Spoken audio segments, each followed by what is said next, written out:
Podcast flow, old school vibe guaranteed. A.I.P. Every listener knows.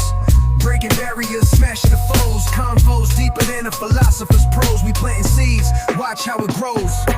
Jumped on the beat like a classic cassette. Late night talk, the vibe you won't forget. Dropping wisdom gems, the grind is set. Every story told, ain't no limits met. You open the mind, the world opens wide. On this podcast, real thoughts collide. From the cooks in the kitchen to the suits we chide.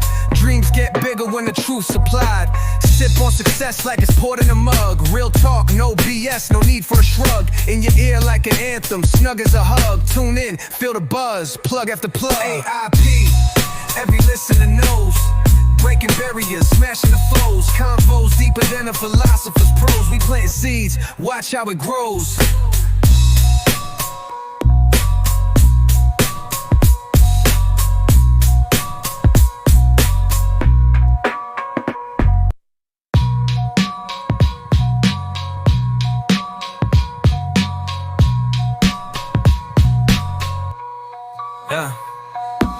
A.I.P. Every listener knows. Breaking barriers, smashing the foes. Convos deeper than a philosopher's prose. We planting seeds, watch how it grows. Watch how it grows. Watch how it grows. Watch how it grows. Watch how it grows.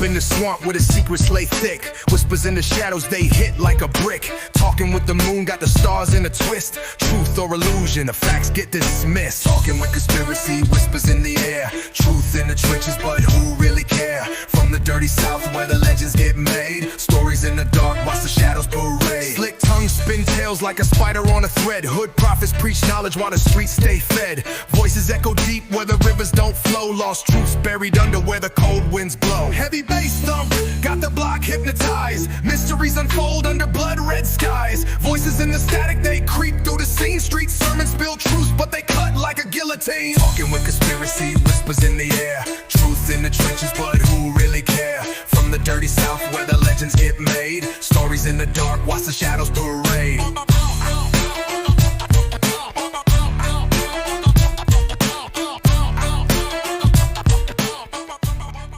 All you ever hear about in this country is our differences. It's all they ever talk about. Politicians and the media always pushing the things that separate us, things that make us different. That's the way the ruling class operates in any society. They divide the rest of the people. They keep the lower and the middle classes fighting with each other so that they, the rich, can run off with all the fucking money. Fairly simple thing. Fairly simple thing happens to work. Anything that's different about us, you know that's what they're pushing at you.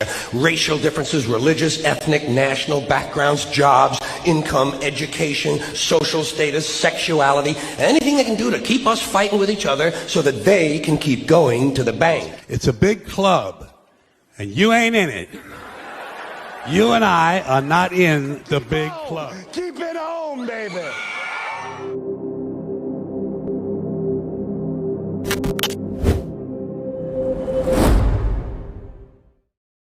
I have come here to chew bubblegum and kick ass. And I'm all out of bubblegum.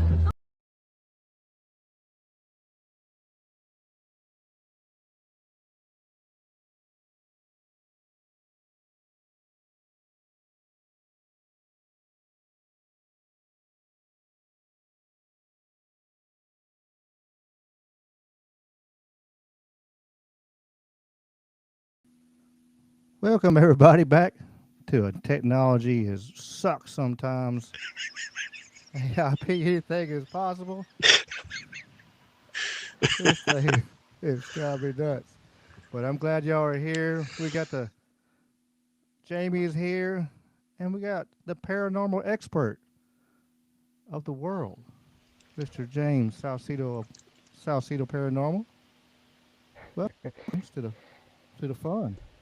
Thank you, and yeah, thank you for that. I think that's the biggest area I've been called an expert of so far. Kind of scared for the next increase. That's scary. Of the known universe. There you go. Wonderful. Thanks. But no, glad to be here. Yeah, we got the Chad, we got Mr. Duffy. I wouldn't cosplaying as Bigfoot, Mr. Duffy. I don't know what you've seen. It wasn't me. Kind of like Shaggy said. What's up, Daryl? We got Carl. Raz is in the house. And of course, Sweets. There's always Sweets going to be here. Appreciate Sweets. Yeah, this thing's fighting me a little bit. Rumble was Rise. I thought, okay, I gave up on Rumble. It popped up and started showing it. So, and then I hit stop and then hit play, and I don't know. It's technology, but we're here. We're gonna have some fun. Um, tell some ghost stories and Bigfoot and some fun stuff. Par- Politics has burnt me out. I won't lie. We've been, and then next week is Jamie's roast. My 50th birthday party slash open mic slash roast me if you dare. My bodyguard will be there. In fact, Ricky will be there too. So I got two bodyguards there. So watch what the fuck you say. I'm gonna try to bring my laptop and see if I can stream it. Well, I'll have my laptop with me. I'm bringing my camera and my laptop. So Yeah, that's what I was we talking about can, doing. We can figure out some stuff and have some fun where everybody get to see it a little bit. And right. It'll be hell, I fun. might get up there and say, God knows what. Um, just whatever comes out of my head comes out of my butt. I It's the guess I don't best know. part. It's the best part, man. My You know, buddy Richard, little Shirley's boy. If you look him up on TikTok, he's a funny man. I sent him a thing about it, and he was just like, he asked me, "It's like you on this? Are you at that age where you doing side quests and shit? Where you go here? Let me do some stand up comedy over here. Let me do this over here. I'm gonna be a commentator for MMA and MMA coach over here. Just podcaster. have your Just, hands in a lot of stuff, brother. You know, I'm like hell. I'm to that point in my life. I just want to have fun. You know, it's about halfway over. So let me enjoy this let's other do it, half and man. let's raise hell and praise Dale, as they say. That's right, man. Life is short. Dude, I lost a very good girlfriend of mine yesterday. Um, man, been battling cancer for 10 plus years, bro. And finally got her yesterday. I got to text her for a minute yesterday morning. And Hmm. sucks, man. You know, life is short. Appreciate what you got because you never know if tomorrow will come. No, for sure. I had a friend of mine I've known for 20 years lose her daughter to a drunk driver, and she's not taking it well. So if y'all thoughts or prayers or energy, send her way for sure. That's right. Cause yeah, her losing her daughter, just I mean I can't imagine. It's one of them things. It's like to me too. It's like I know a lot of people has lost their parents and stuff, but I'm blessed I haven't. So which my dad turned 70 Friday, so we went and ate barbecue with him Sunday and spent a little time, and which he came out and worked with me here on the land a little bit Saturday, so get to spend some time with Dad. So that was fun. There you go. Which I posted a picture for the ones that are not on my Facebook when I was a little one with a sombrero on my head. And of course, Jamie gets on there and trying to find out if I'm a Mexican or not. And and my dad, just being my dad, just and if you had said it in front of him, he would say the same thing, just as like quick and just short. Is it's because I heard it and he saw what he said and I was just like, and I swear on everything, that's how he would, and he'd be like, and he was like, see, See, you know, see, senor. Man, you got to have a sense of humor these days. yeah. I had some Jehovah's Witness thought I was Mexican one day because I was walking my dog with with my hoodie over my head and stuff because it's cold, and he started speaking Spanish to me, and I'm I'm not good where I want to be, but I can pick out some words, and then I finally like I didn't know what he was saying at first because it just didn't dawn on me. Like, why was this? It doesn't even register. This guy would be start speaking Spanish to me. And then I was like, and then I heard him. He's like, "Hablo español," and I was like, "What?" And I pulled my band. I was like, "No, I speak English, bud. I'm good." And then he apologized to me and tried to get me to come join the Jehovah's Witnesses and stuff. But Man, that's what you should do. You should join the Jehovah's Witness. Go out on the road with them and teach them young dudes how to do jujitsu. I tried to convert the Mormons when they come to my house the last time. To Last two times, jujitsu? no, just like put them on my mentality and stuff. I had one of them both times. I had like one of them like, man, I'm on the same page as him, and then and I had just a big long religious discussion with him and stuff like that, and just start quoting stuff. And um, there's a lot of knowledge in my head that sometimes it's neat to come unlock every once in a while. So fun Right. times. But because he's quiet over there, James, for the ones that don't know who you are, even though you're the paranormal expert of the MFing world, let me put the little extra on there. James, tell them about yourself and where to find you and stuff before we get started. Yeah, no, I thank you for letting me come on here and everything. And yeah, I had experiences starting when I was a teenager, and just that I couldn't explain. And over the years, I started thinking about it, started listening to all kinds of podcasts and shows, and um, I decided one day, well, I think I want to try this myself and see how it goes. And so I just started doing all kinds of research, and I still have experience with the things I can't explain here and there today. And so yeah, I've been doing this my podcast now, Salsido Paranormal, for just over 5 years as of Halloween this year, and so it's been a lot of fun. Met a lot of people, made a lot of great friends along the way, and with you all here, and then Trouble Minds, and so yeah, and I'm really always fascinated by other people's experiences, and not so much the sort of the narratives or agendas that the big names in the different fields, paranormal, UFOs, ghosts, whatever, not so much all the celebrities, but just people that make posts online. Um, I gather those posts when I find some that seem to work for the theme of my show, which is that everything paranormal does not automatically mean evil. But there's posts that people make on places like Reddit and things like that there's new posts every day of the week. I have not had a day where I went to find things to share on my show and I couldn't find anything because there's always new posts. And so that to me tells me there's something to all this, and what it is I don't know. But yeah, so that's kind of how I got into all this, and how various friends have started calling me an expert on all this as well. Well, 5 years, that's a long time. Like that's enough time to be an expert for sure. There's people that done stuff a lot less and call themselves experts. So Right. um, that's awesome though, and that's the right time to start. Hell, the Halloween right there to start doing a paranormal for sure. I've had a bunch of experiences. I know I'm gonna tell us a few and stuff. Jamie, have you seen any UFOs? Have you seen any ghosties? You The know, Slimer comes saying hi to you and not had a ate your ghost chicken. experience per se, um, but I've had two interesting experiences. One, I was a kid, probably,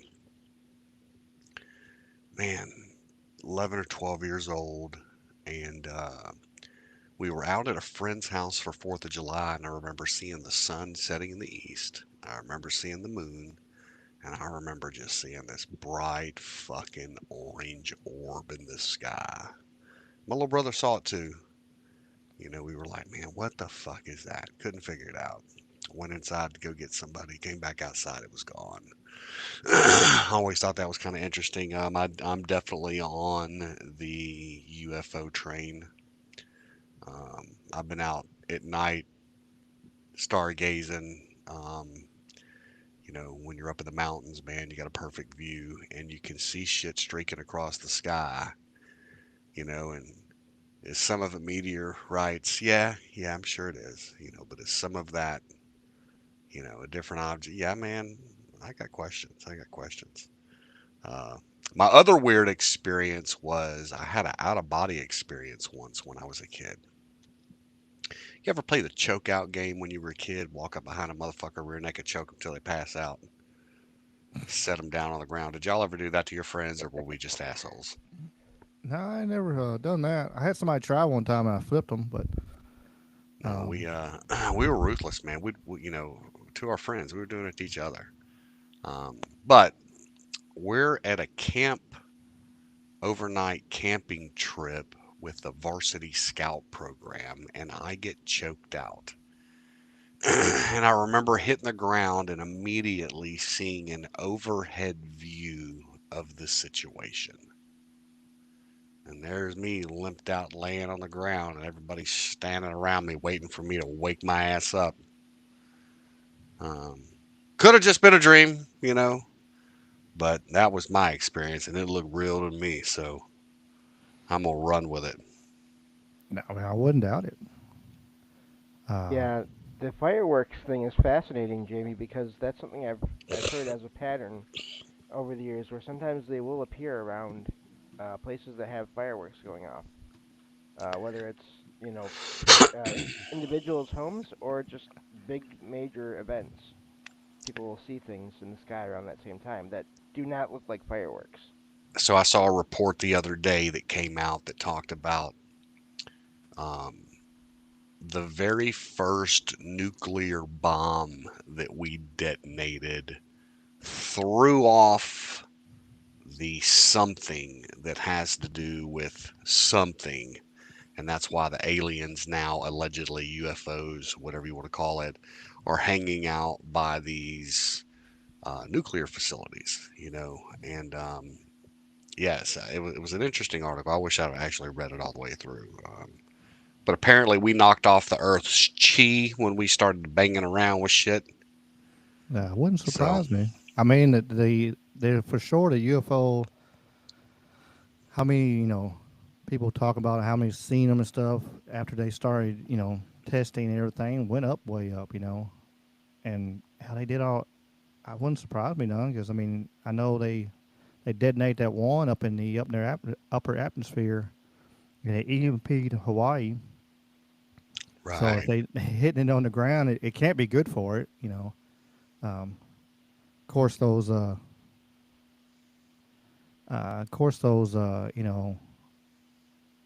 videos they showed us. Of course, those are fake. But Yeah. The only thing with that, I've always wondered because not that that's not possible, but also I don't think that's the original cause of all UFO activity. Just because of the reports people have been making throughout time of seeing lights in the sky and around near the ground and everything. So um, I don't know if that's the cause of all activity, but it could have definitely uh, things like that. Those kinds of devices being that energy being displaced could definitely cause things to happen. oh yeah, throughout history there's pictures Middle Ages of truly looks like UFOs. Um, talked about in the Bible it looks like UFO possibly. Some of the things they showed, but um, I mean for sure throughout history, the more you look into it, the more you see that for sure that there's been UFOs and there's been something going on for thousands of years, and uh, you know I still think I mean, all they've this. got hieroglyphs with spaceships on it, and Yeah, rocket ships and helicopters and and, yeah. In India, they had they described a battle in the sky, and the way the people described how what happened to the people that were on the ground as the battle went on. It was like nuclear fallout, where their skin fell off and all that kind of stuff. So there's so many, and there's another reason for, like, if you look into, like in Turkey and so many places, that there's all these underground cities. Why are these people going underground and digging these massive cities? It must be hiding from something. Remember in the 1980s? In the 1980s, they used to show us these giant boring machines that were under New York and that were drilling. They called them water lines, fresh water. Had to do with fresh water. Massive tunnels, man. I'm talking, fucking 80 feet, 60 feet in diameter. You know what I'm saying? Um, and I remember thinking, you know, why do where that tunnel is going to hold that much? Where's all that fresh water going? Bro, I think there's transportation tunnels. You know, Hmm. I believe that they've got a tunnel system that links this world together. You know, For sure, the uh, United States, absolute. oh, hands down, bro, Yeah, hands down. there's it's funny. I talked about this a while ago somewhere else, but I I'm sure a lot of us have heard of the whole Dulce base idea, that military base out there. Is it Arizona? I forget now which state it's in. But this base that is said to have existed, and it had aliens and humans working together. And as so often with all these things, there's people that say, "Oh, that has to be real," and other people say, "Oh, that has to be fake." And then you get people that every once in a while will come onto different podcasts and talk about their experiences, and they'll say, "Yeah, I was part of this group or that group that worked for military, or was contracted by the military to be a guard here, or transport things there." And this guy basically said he was part of a group that um, had to guard some or move some supplies to this one location, and it was it looked like an entrance to an underground base, and they were all told to just not face that, like, do not look at this area. And he said he was years later he was looking into all these things, and he basically said, I think I was near an entrance to that base. Given the location and everything, and the way people were being kind of treated and told not to, keep your eyes on where we tell you to keep your eyes and all that. So at this point now, I don't ever completely discount anything, because who knows? What's Right. up, Dave? What's up, fellas? How you doing, my friend?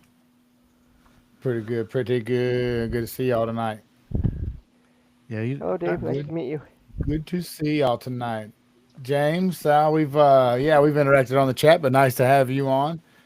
And I know this is your niche. Yeah, Uh, I think yeah, about these yeah. things here and there. This is You know. you. Yeah, Heck yeah. Sorry to bother you. Would you make? yeah. I told him he is the paranormal expert of the world, and so I'm expanding his realm of how far he goes now. But yeah, like the like the tall whites and stuff like that. I know tall whites. That I put a video on it a while back, and it's amazed me. There's like so much look into that, because I'm constantly, like, every week, have where people have clicked on that video and watched it, at least watched part of it and stuff like that. There's a lot of interest in the tall whites, um and all the history on that. There's so many stories. There's so much stuff going on. It's like, some of it, for sure. There's always gonna be fake stuff. There's always gonna be grifter stuff. You know, we got a lot of grifters going around right now, running around trying to get paid to talk UFOs and all kinds of crazy stuff. Like all the people talking to Three Eye Atlas, and it's a spaceship with draconian aliens on it coming to take us over and all that. Take us away, baby. I'm done. Fuck this shit. Let's go. You know, I'm bored. It's what is it? I forget what it is now. I don't remember. I forget what the time frame is now. It's supposed to hit us. What is it? I thought it was December, but unless they changed it. Yeah, that's what I was thinking. I think it was December.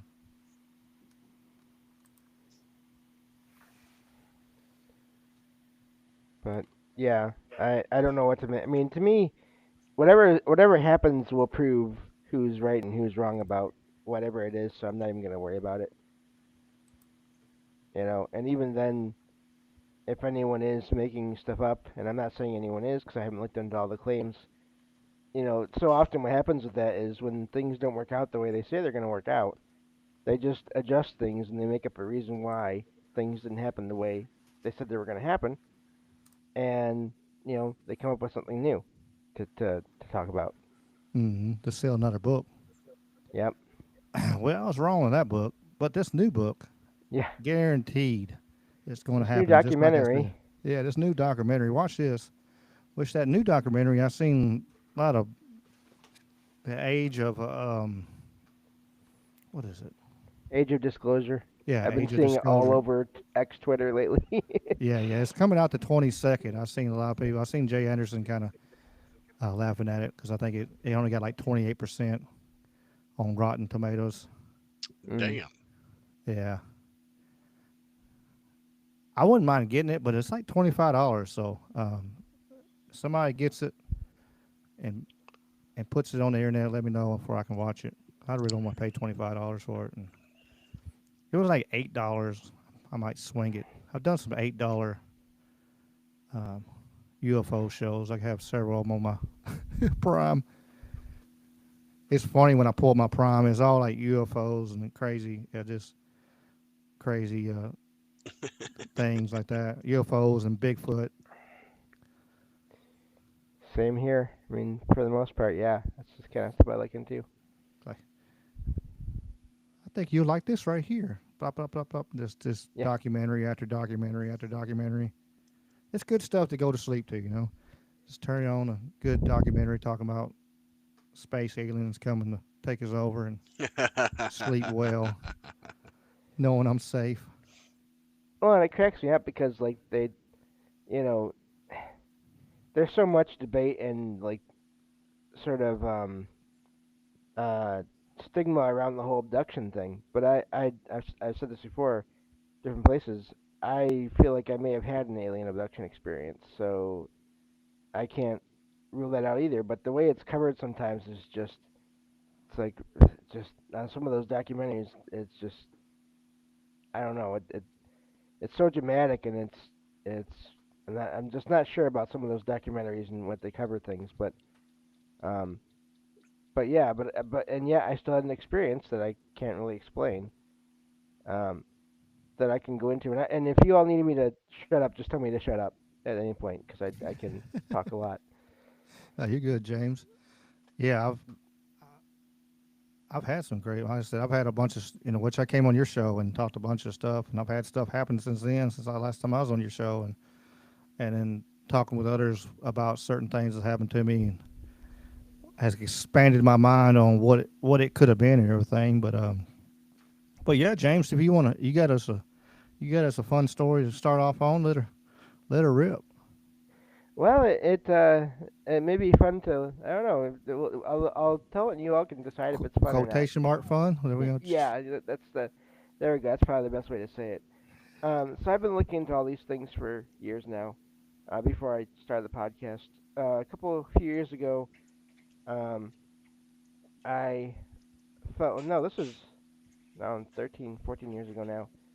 I think I told it a few years ago, first time, but I fell asleep. At the time, I had a really comfortable couch in my living room, and I was sleeping on that at night.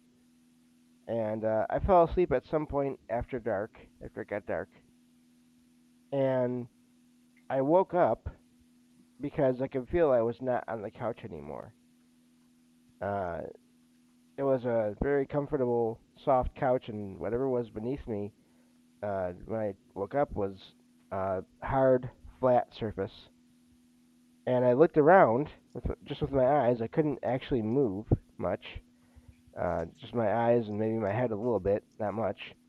I was in this room that I didn't recognize, and the walls were blue, and they had these white cabinets built into them, and it looked like there was electronics in the cabinets, but nothing with screens, just electronic devices of things.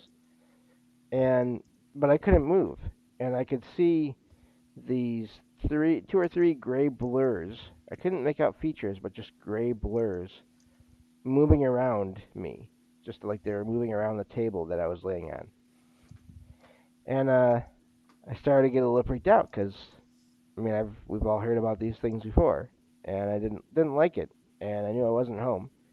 And I heard my parents, both of my parents, say that everything was going to be okay, and their voices came from off to the side, but their voices had no emotion in them. And I looked over in that direction, and I could just see two more of these gray blurs. And I apologize for my heater if it comes through, but um, and so I was just trying to move because I couldn't move, and I could see the ceiling above me was just all light. So it was either all one light or it was just the light was so bright it was just making it look like one light. But there was something coming down from the ceiling, and it was this robotic arm extension kind of a thing. And as it was coming down, I noticed that there was a needle at the end of it. And of course, it had to be fairly close for me to see that because I was already born legally blind. And I was trying to move because I could see this thing coming toward me. And eventually, the needle touched my left eye. And I freaked out, and everything went black, and I woke up back on my couch.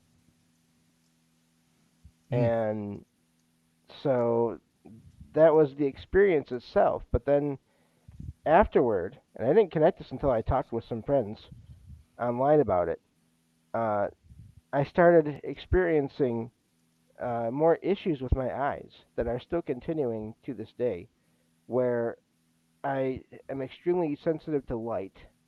I'm actually wearing a blindfold as I'm sitting here right now, and I get eye strain really easily. I was able to read books for most of my life until that point, just with special glasses, magnifying glasses. But I can't even read a book in print anymore now, as this has progressed.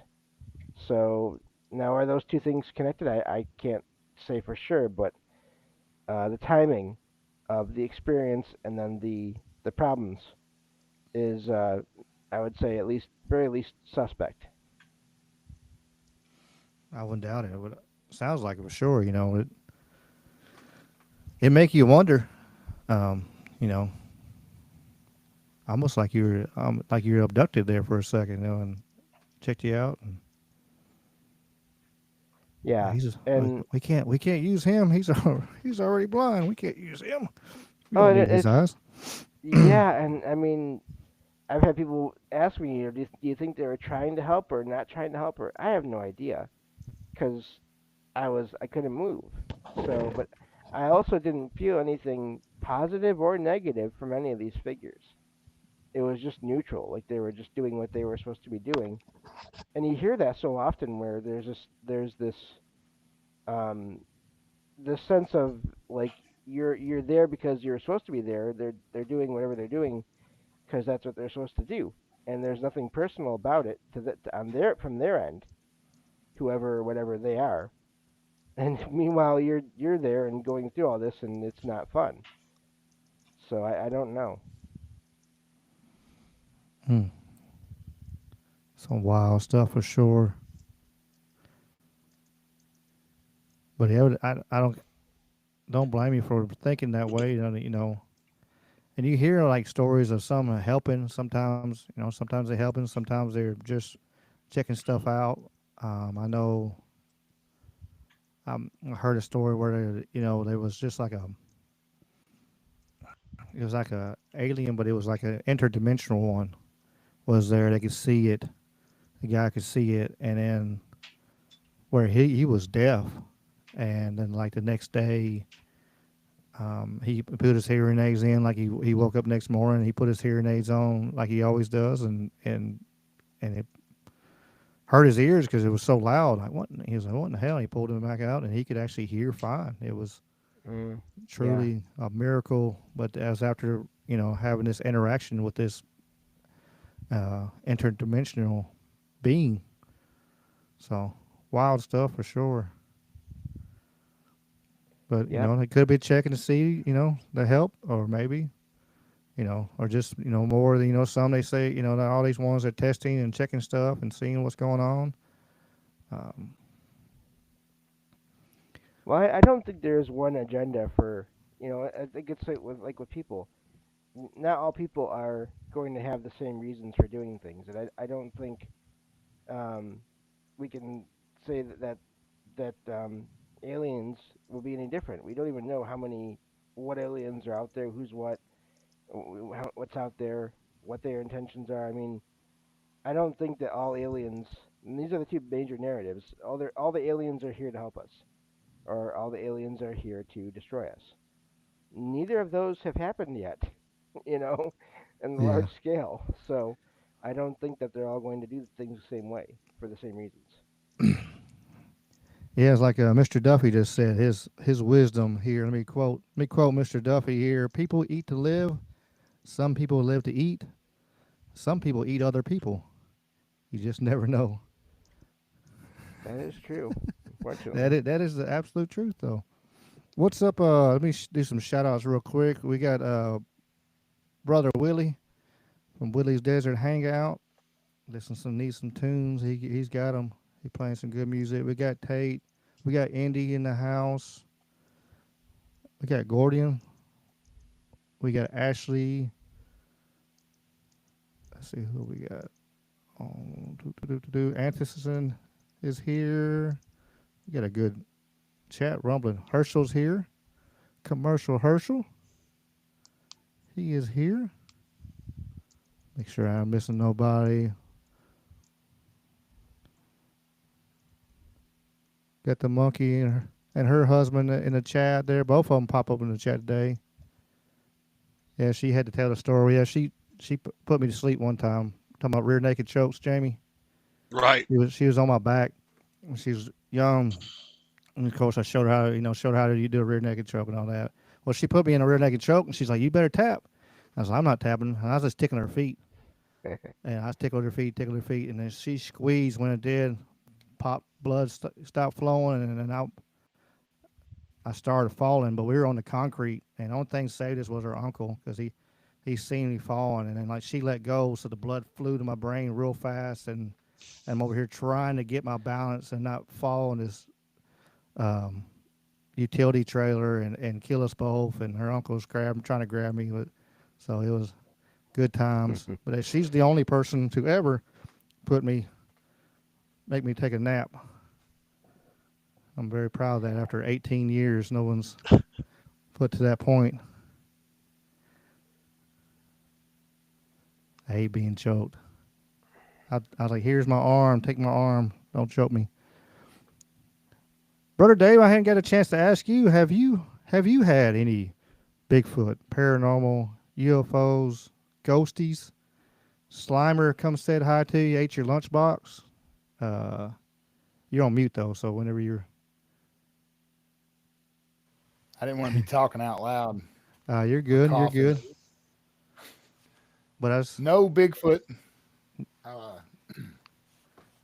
probably No Bigfoot Bigfoot, scared of man. you. You're too damn. You're already big as hell. So Yeah, that people have Bigfoot seen scared of you. me and reported it. I've had to debunk things. Like they've contacted me, and I'm like, "Nah, bro, I was just in the woods and shit, walking." So Without I a was shirt, glad to he's a clear big, that hairy, redheaded motherfucker. They- they- I hadn't Mystery shaved. I have solved. to shave every day. I shaved this morning. Anyway, now I've got just a small handful, man. The worst. I don't want to say the worst. just probably the most profound incident that I ever witnessed that was supernatural, preternatural, whatever language you want to use there. Um, you know, bro, I don't even know. I don't even know that I got permission to tell this story. I'll leave names out, Yeah, just leave dates, name. places. We'll Yeah, use yeah. fictional characters, okay? This is But for only entertainment purposes only. for the protection, based on real events. But so we were camping and having a great night and just doing what you do when you're camping, just partying a little bit, eating good. There was a bunch of spiders. It was weird. It was like late October. It was foggy and kind of creepy, a little misty, foggy. What lake we were at? Was it Saurus or Enid? It was Enid. We were Enid Lake. I think a place called Chickasaw Point on the North Shore. Somebody might be able to Google Earth that shit and find right where we were at. But anyway, it gets late in the evening, and my bros want to go on a little walk because they had seen. I didn't see it. They saw some figure with like a lantern. They said it had a like it looked like a lady walking with a lantern, and we're like the only fucking campers. So whatever, we're gonna walk up to the, off this little branch up to the main like campsite road and whatever. Just a little walk. Well, they're along the way. They're like, man, it was a witch, bro. She disappeared. Yada yada. Just kind of talking, right? And I stopped to take a piss. And my boy, my best friend, he walks like another, I don't know, 20 feet. And he says these words. I'll never forget it. I'll never forget any of the details. He says, "This is right where I saw that bitch." And when he said that, he had like a walking stick. Like the stick went flying. He spun around and hit the fucking ground like a sack of potatoes. He's a heavyset cat, right? So now I'm giving details. He may or may not be a heavyset cat.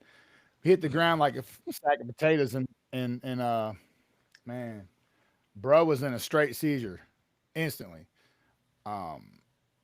So, he came on through it. We my other homeboy was like, go get a truck. It seemed like that took forever, but my boy went through crazy phases. And I don't know what a typical seizure would look like, but there were just some different elements to it. People will talk about like the smell of rotting meat. You know what I'm saying? If there's demonic activity. I don't know if you've heard that detail. I saw that in a movie and it chilled me to the bone, and I was like, ooh. And then also the time, 3 to 3:30 in the morning, which they call the mock hour of Christ. That's a hot hour. All four of my stories, which I'm not going to tell all these stories tonight. I'm going to tell you all this one, maybe one more later, but happened at this hour. Okay. In that 3:30 range. So, and the smell of rotting meat, man, as my boy convulsed. I had to put my hand under his head so he wouldn't smack the back of his skull on the pavement because he was trying to break his own skull on the pavement. I made the mistake of grabbing his hands and he about crushed my shit. I had to pry myself away. He went into a hyper snoring phase. He babbled a bunch of gibberish tongues. I don't know what it was. And then finally he went into a calmer sleep for about and these are all like 30, 40-second phases. He went into a calm sleep and then he woke up. This took all of 4 minutes. But, and everybody was just like, oh, you had a seizure. And I was like, I don't know, man, you were hunting a witch and you called her out at the spot and like you got thrown down into a seizure. And, I'm a kind of a Bible believer leaning type of cat. I don't exactly go by the label of Christian. I don't love labels and boxes because they're not always precise. They're kind of cumbersome and inaccurate. These labels, they can be. So as someone who's familiar with a lot of the Bible and a lot of the stories, like the seizures and the possession or demonic attacks or whatever you want to call it, like that's kind of something that was written about in ancient ass Greek manuscripts, and I experienced it with my friends, so it was bizarre, the timing of it all, and so and that wasn't my first rodeo, so like going through that too, I was like, man, it was chilling. It'll chill you to the fucking bone. And I haven't been reminded about anything supernatural in a while. Like I haven't had anything in a long time. Hallelujah. I'm a believer in it. I know it exists. I'm straight though on any more experiences, frankly. So Yeah. Yeah, I don't. I'll go searching out for experiences, but experiences just find me half the time. Uh, but yeah, that's a wild one right there for sure. But yeah, if you mess around, don't you see the movies? They tell you, they over here calling stuff out, and then bad stuff happens. If you don't know what you're messing with or what you're dealing with,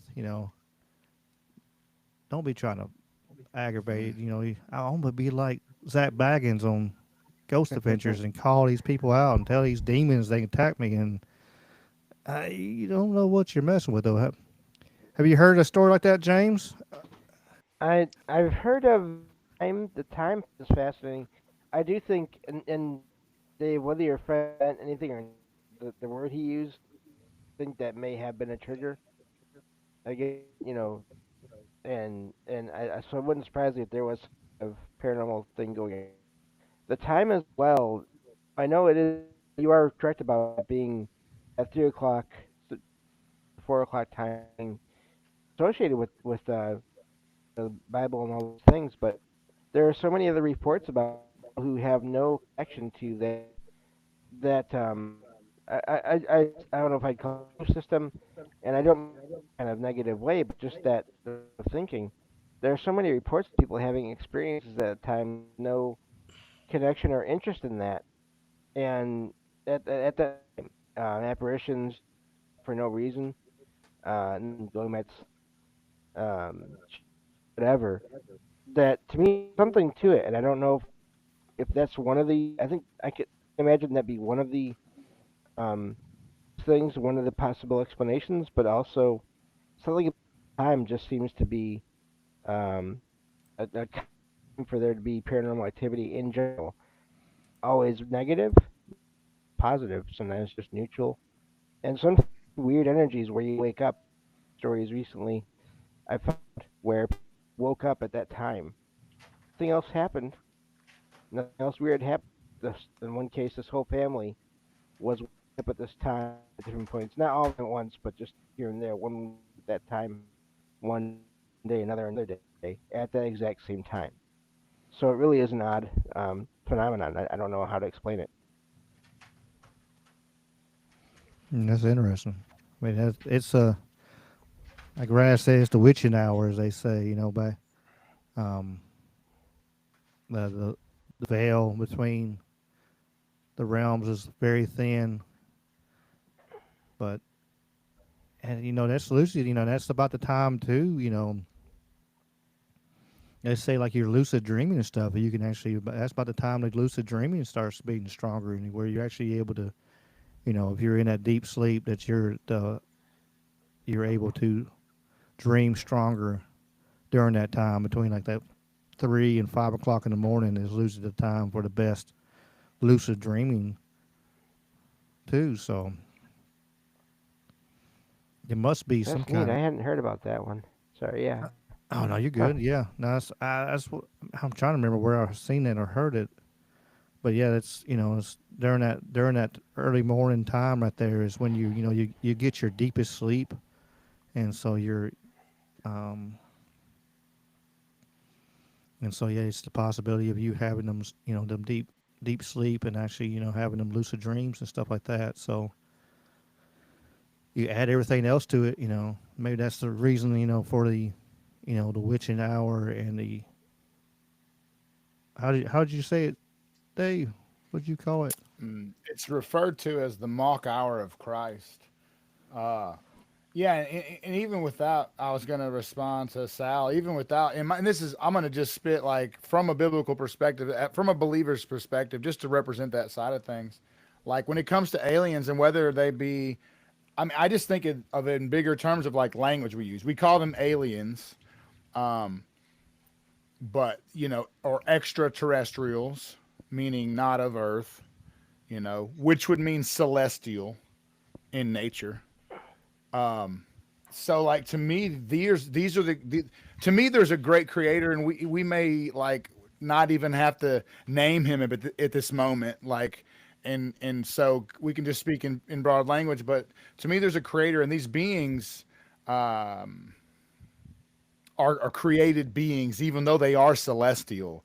And you have histories and stories from all manner of cultures, not just biblical accounts of Nephilim, watchers coming down to actually create a hybrid race, right? There's, giant skeletons. We think they've covered up things like this, but also other cultures have cataloged visits, etc., and all this manner of things. But I think that these are the created beings, and it does seem like they do come in a variety of attitudes almost. And like, we also know, I mean, as a Bible believer, that there are angels that have not rebelled, in other words. So we would call the demons, the rebellious ones would be the demons, right? The bad ones. I mean, just speak in kindergarten terms here, but that's the way I look at these. And if I think there's encounters like that, I think all of it is spiritual in nature. But I don't know, like, what do you guys think about this? This is a question I want to pose, just like up in the air. Like, what do you guys think about like the souls, the unrestive souls, or like apparitional encounters and stuff? Not so much the scarier stuff where somebody is thrown into a seizure, like something's attacking them, but something more like a visual or whatever, or just an encounter, or people encounter, they hear, an experience. So what do you think about that? Like, is that one of the great mysteries we just don't know on this side? The veil of death separates us from that knowledge, or what? Well, they have, the Bible talks about, when Jesus comes back, when he pulls the people from the graves and takes them up in heaven, so it's, when I always read that scripture, it made me wonder. I'm trying to remember. I can't think of where it exactly is. But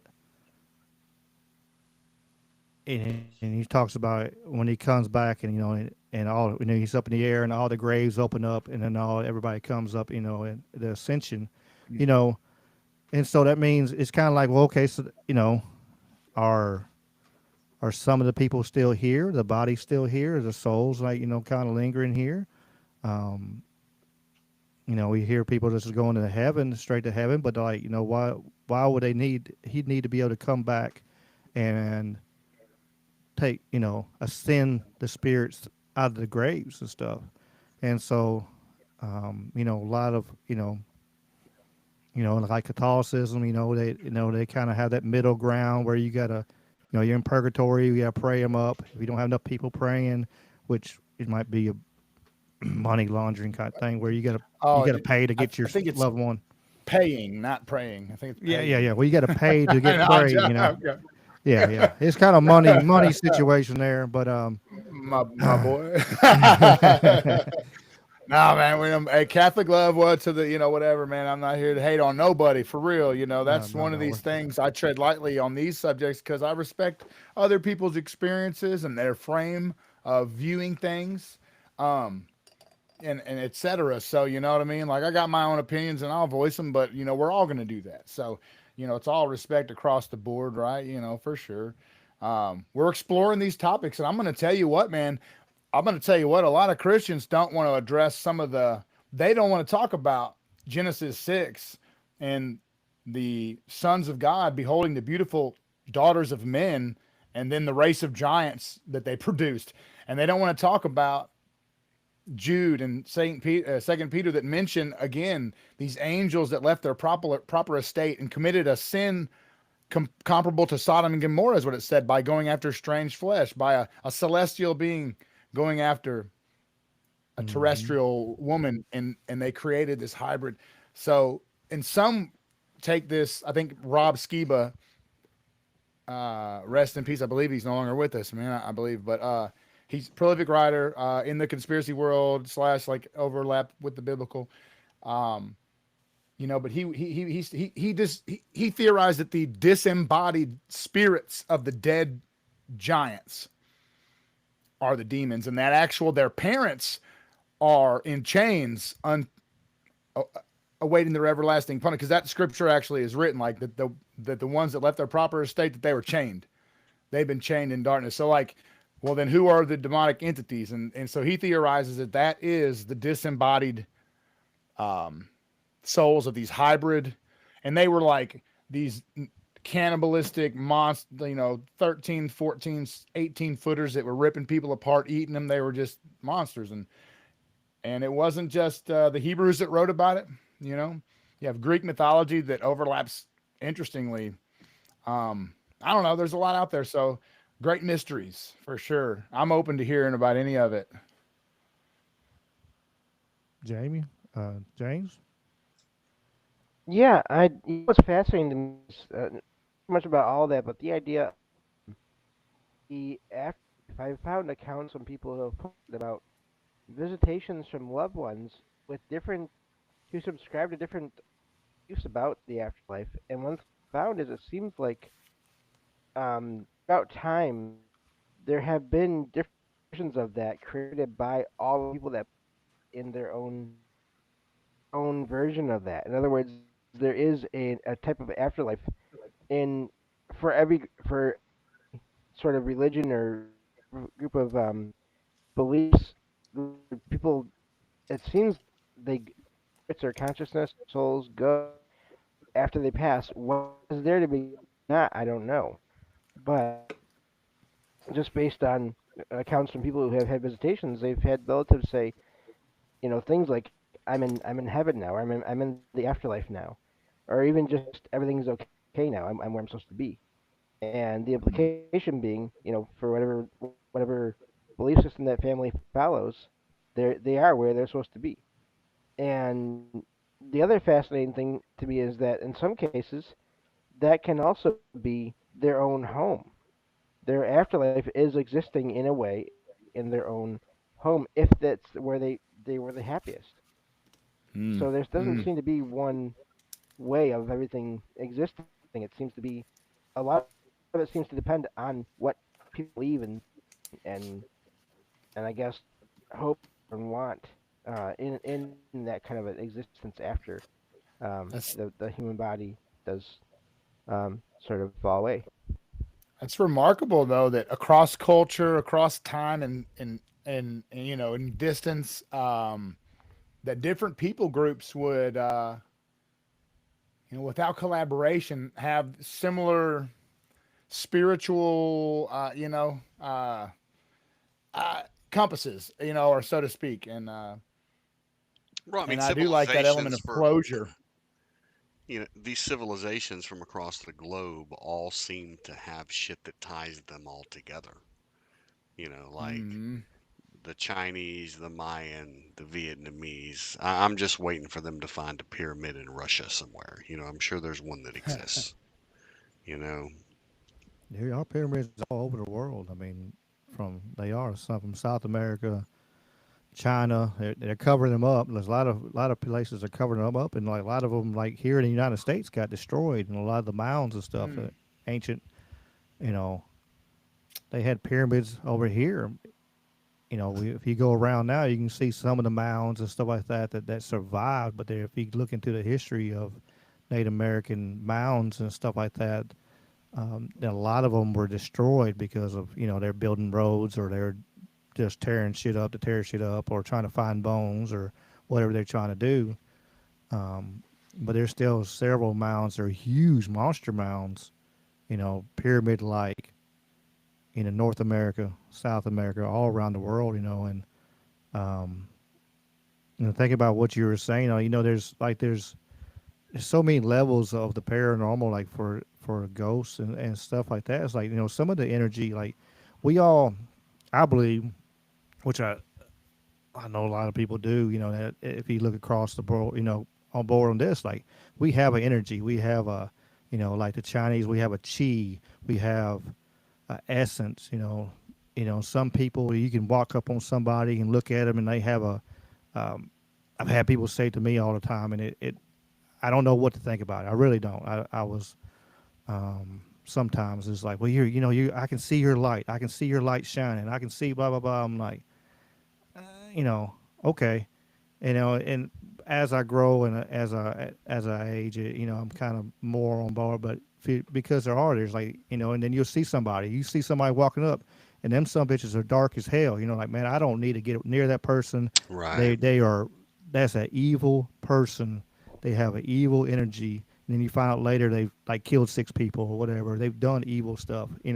So we have this energy. So, and a lot of the hauntings we see, I know James could, from the stories he's seen and told, is a lot of it's residual. So like if you see a ghost kind of doing the same thing over and over again, like if he kind of makes the same path. So like when he was, he loved this house and, he got up every morning and he made this path and he went to the kitchen and then he come back around here and went to the living room. And that was his path he made every day. And he'll leave because he had such a strong energy. He'd leave that little bit of his essence in there. And of course, if the bad, terrible stuff has happened in a place, that's why a lot of residual energy. Like last week, I told the story about Shiloh. Again, there's so much energy there where they had so many people die.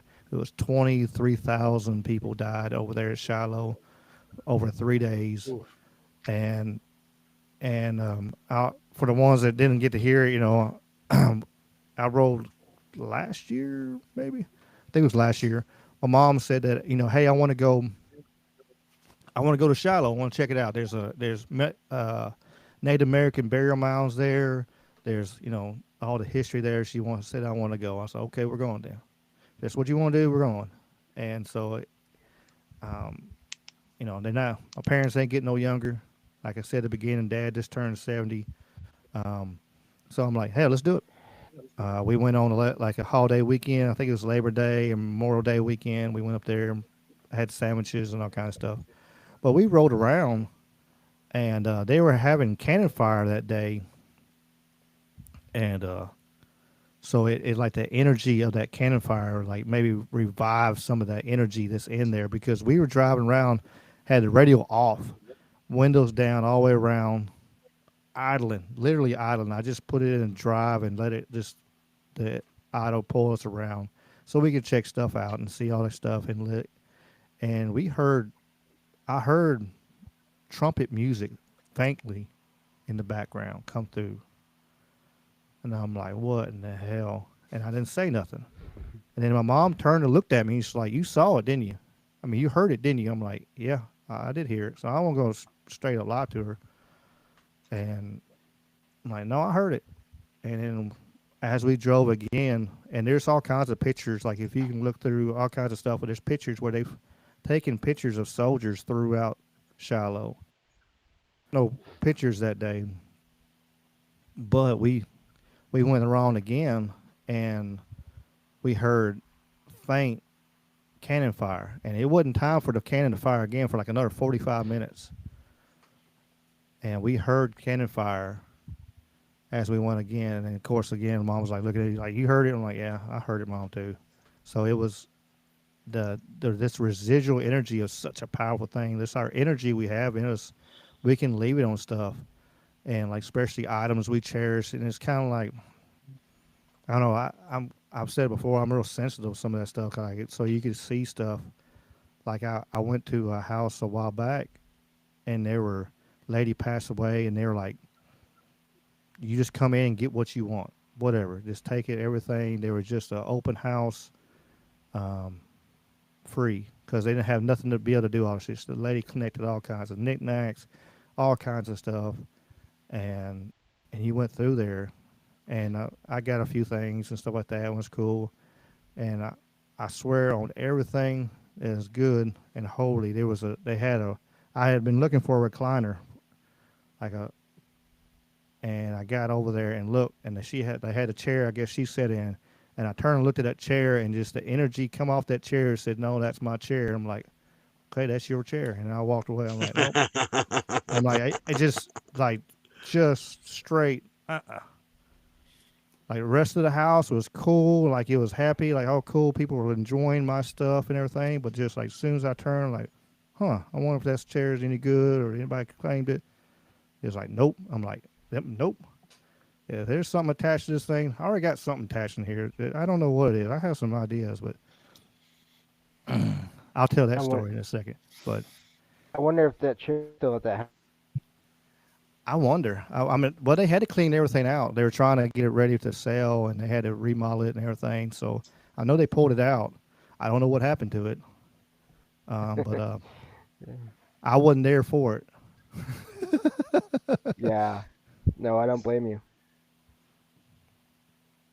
But yeah, residual is definitely always a thing, a possibility. I always joke that someday, many years from now, the next person that gets this apartment is going to hear a bunch of sounds of me talking at night. It's kind of weird stuff, and it'll be like 10, 11, 12, 1 o'clock at night, and they'll be annoyed because it's like, man, does that guy never sleep? Why doesn't he sleep at night like normal people do? It's not gonna be fun. I I I wish I could apologize to that person in the future, but I Just guess I can now. Maybe just they'll leave hear a it at some note like point. behind a medicine Sorry. cabinet or something like that. It's gonna be Yeah. whoever gets James' apartment is gonna have a ghost James and a ghost cat uh, running around there. They got to deal with. Two ghost cats possible. Well, one that one at least one, maybe two sometimes. Yeah. Yeah. Let me shout out the chat real quick. Take a little bit. Let's see. We got Wally's World. Brother Wally is in the house. I imagine Bat is there with him. We got Monique. We got Indy. We got Lily. We got Brothers Dave Waffle House across the pond over there. What is? Well, it's 3:30 in the morning over there. Speaking of the witching hour, I think he's sitting right in it over there right now. Karen Carpenter is here, and Jason. So I seen Jason Parker. I think I seen. Yep, Jason Parker is here. Gordian. Got more of our Trouble Minds friends in the chat. So it's good to see the chat rumbling along and seeing some of the. Karen said, "Can you imagine the residual energy in Gaza?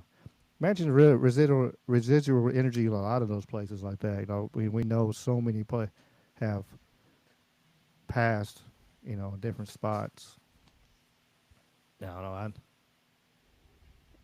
them things. Well, the battlefields and the mound sites. I've heard that some of those sites.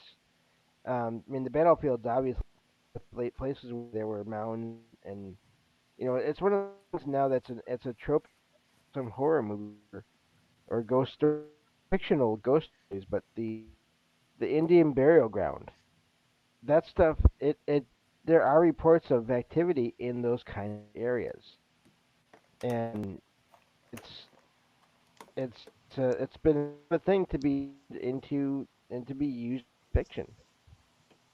The battlefields. So I'll find a story about past due one of those, and they have an experience. So it's not just Hollywood that's covering these things, or paranormal reality shows into these things. The reality shows, reality shows. That's the key word there. Oxymoron TV show these days, usually. But aside from all that, there are experiences in those places.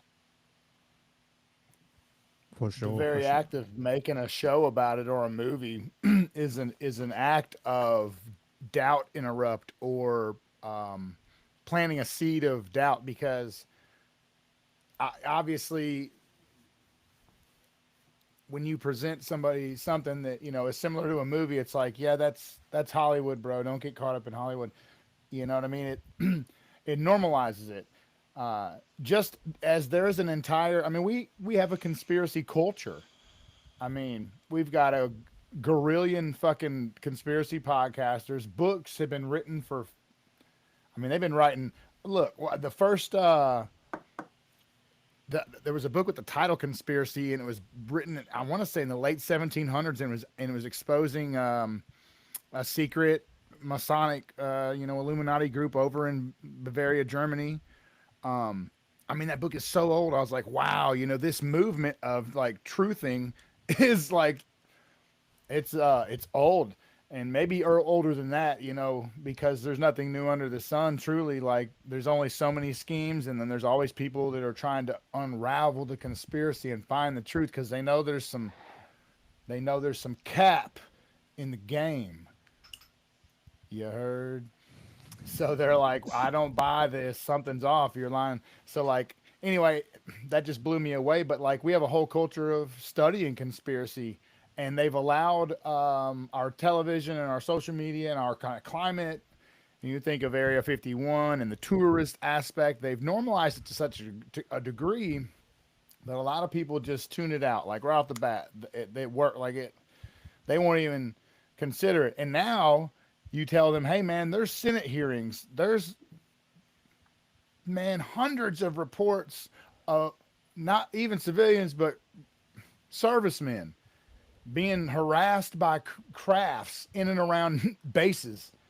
And it's been happening with increasing regularity, right? And this is going on. They've been, bird feeding us little tidbits of redacted whatever letdowns and shit, right? We covered one of the big nothing burger hearings, a year ago, but they're talking about it in Congress, and the layman is still like in disbelief that all this activity. We're very numb to the supernatural realm, and that's not a natural state for a human being to operate in. I don't think. I think we need to be hip to the supernatural realm and aware of it, for sure. Energies of people, of things, of places, like you said, all that, no doubt. Yeah, I mean, they are talking about more, and it's more like open. Um, there's more places to talk where there's certain like things like Trouble Minds and stuff like that. If you ever like listen to the Trouble Minds radio, which won't be till next year, which you can listen to old shows. He's taking Mike Strange is taking a little break. But if you listen to, the people that come in and talk about like they having a place to talk about some of these things that we don't usually get to talk to about, there's so many people that's had experiences that are scared to talk about it. Like they're like, man, what somebody's gonna think I'm crazy. They're gonna think I'm Lulu, and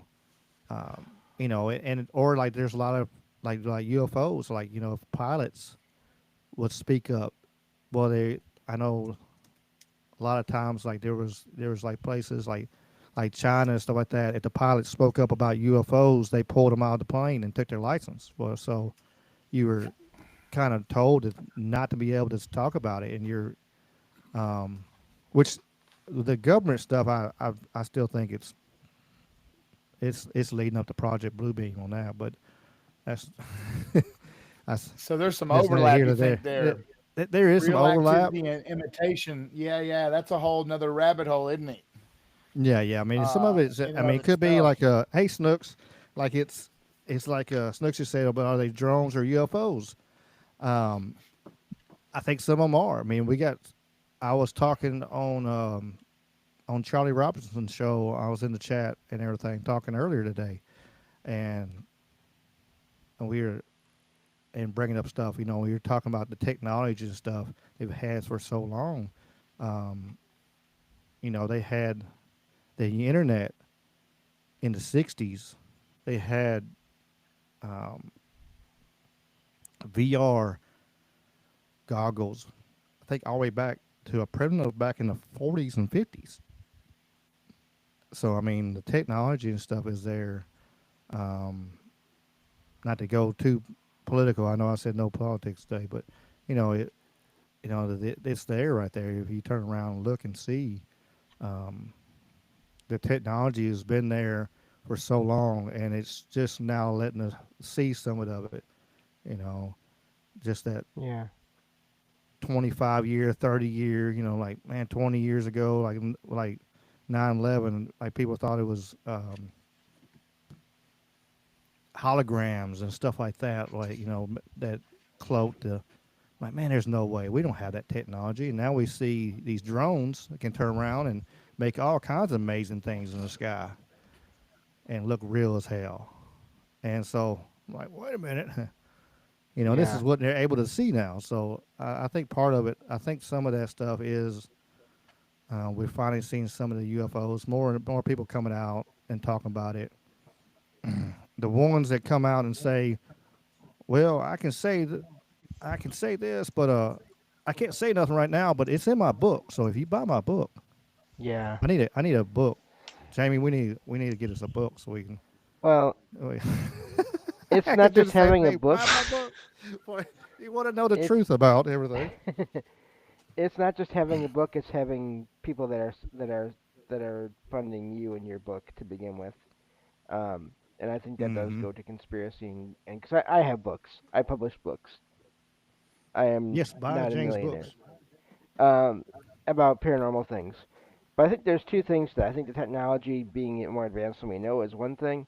The other thing I wanted to say too about all this is I think there's the paranormal and UFOs and aliens as governments and media want us to see them, and then there is all the other stuff that they do not care about or do not want us to think is real, and they'll put that in fiction along with the stuff they want us to think about too. Um, I'm at this point now when it comes to any kind of sightings of things in the sky, through the media or whatever. I'm not as interested in general unless there's more than just a light or a craft scene. In other words, there has to be beings, entities seen around the area, or weird electronic or energy stuff going on, or telepathic contact, or some other aspect to the experience besides just a light or a craft scene in the sky. Because at this point now, satellites, drones, planes, helicopters, whatever. There's so I much don't know, that man. The yeah. footage that got released a couple years ago from the aircraft carrier when they were tracking that drone above sea level Mhm. that A tic was tac. that's cooking and you can see it changing, rotating while it's moving forward at a high rate of speed was pretty phenomenal. Remember back in 18 or 19 we started having the sighting. What was the incident in Miami where they talked about the incident at the mall where they had some creature allegedly that was seen there and everybody went into a panic? Mm-hmm. And it happened in Las Vegas as well. Same style of creature reported. You know, I forgot about I, that. That's I, crazy. I forgot all I about was say before I forget, Sam Tripoli. Some people like him, some people don't. If you don't know, he's a comedian and he has like 37 podcasts, and, and it's almost not an exaggeration really, but and he goes on a bunch of other ones. But he keeps throwing the comment like on the UFOs and stuff. He said right now he's in the mindset. He said it's all blue beam until um, it's blue beam until he's getting probed. Once something Yeah. is probing him in the butt, then he'll be like, "Oh, wait a minute, it's real." He says a little more cruder, but say it a little nicer, I guess. But if you listen to Sam Tripoli, you'll know what I'm talking about. He's hilarious, but he's all over the place. He's kind of like a toned down. Sometimes he gets all excited. He's like a almost like a Alex Jones sometimes. But oh, Karen dropped the link for the Miami Mall thing there. Have to pull that up. Yeah, I've heard that's another one of those where I've heard some people say um it was like it wasn't a big deal at all, and other people say no, there was something there, and so that's another one of those I have no idea what to make of that. The bad thing now, it's especially with AI and everything, it's so hard. I mean, like you can take the video and Yeah. there's websites and there's things you can do to check it and see if it's AI or if it's 99% this but man, still just seeing so much. There's so many AI videos right now of crap. It's kind of hard to believe anything anymore right now.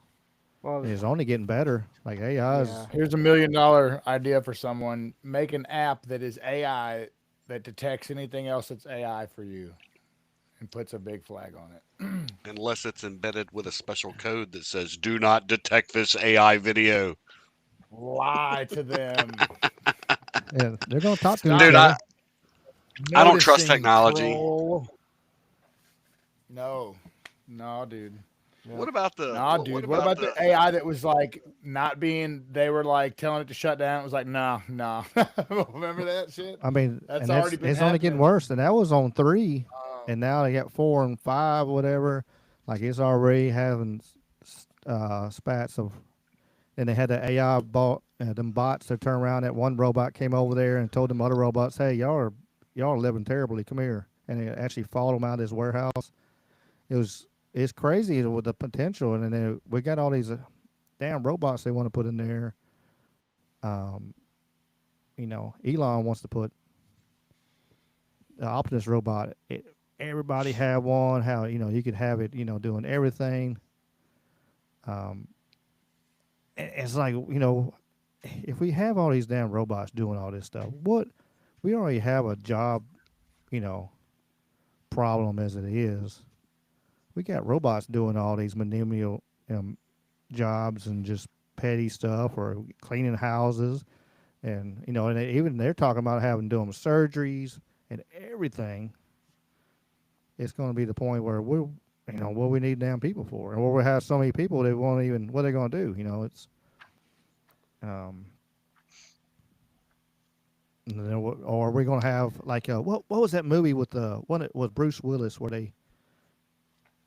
he had you had a drone. It was a fake clone of you, like a younger version, or you could do whatever you want to. Like there's one guy who was a older white guy, but he wanted to be a 6'4", 240-pound black guy, and that was his drone or whatever clone that walked around.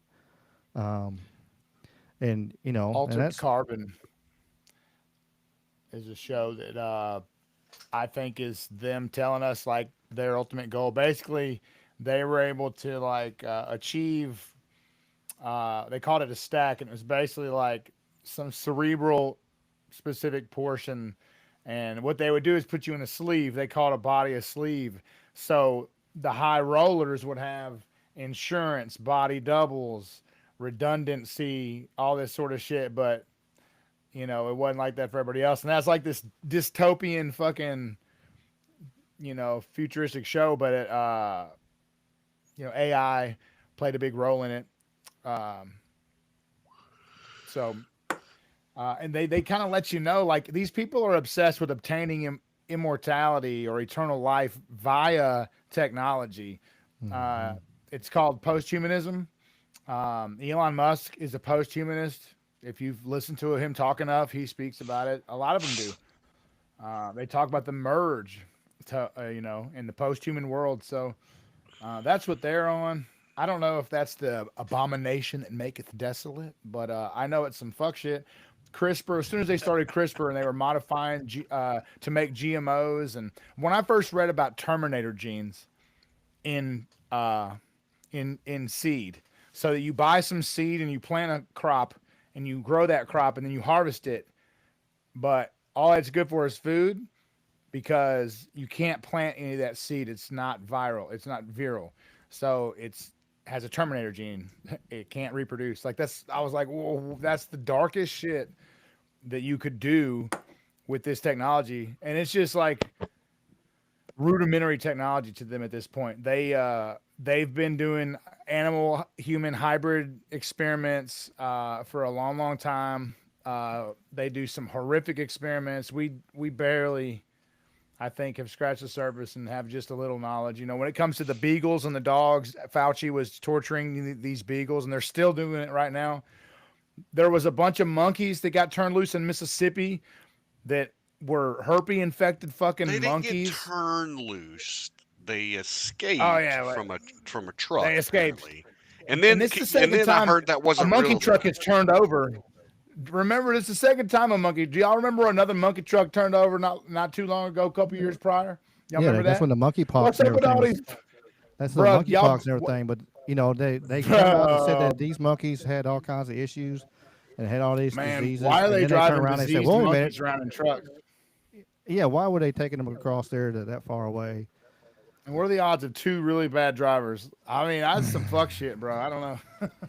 Weird is what it is. But hey, it's a weird world we live in, man. It's things are weird. They are, and the people going around adding to the weirdness. It's um, they. I don't know. There's some people that When you're strange. Yeah.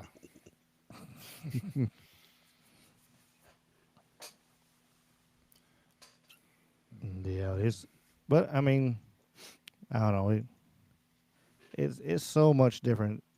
It's not to get real political, but there's so much different. There's just stuff coming at us in all different directions right now, and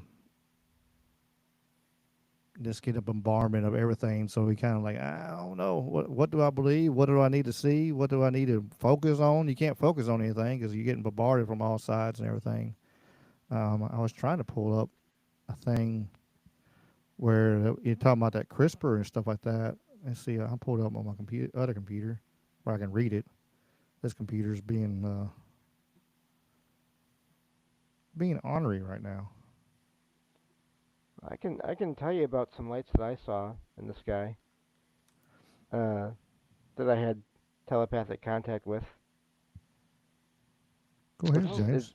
it's Yeah, so let it funny rip. because like if I said that anywhere except for like a place like this, people would like be like, oh sure, yeah, good story.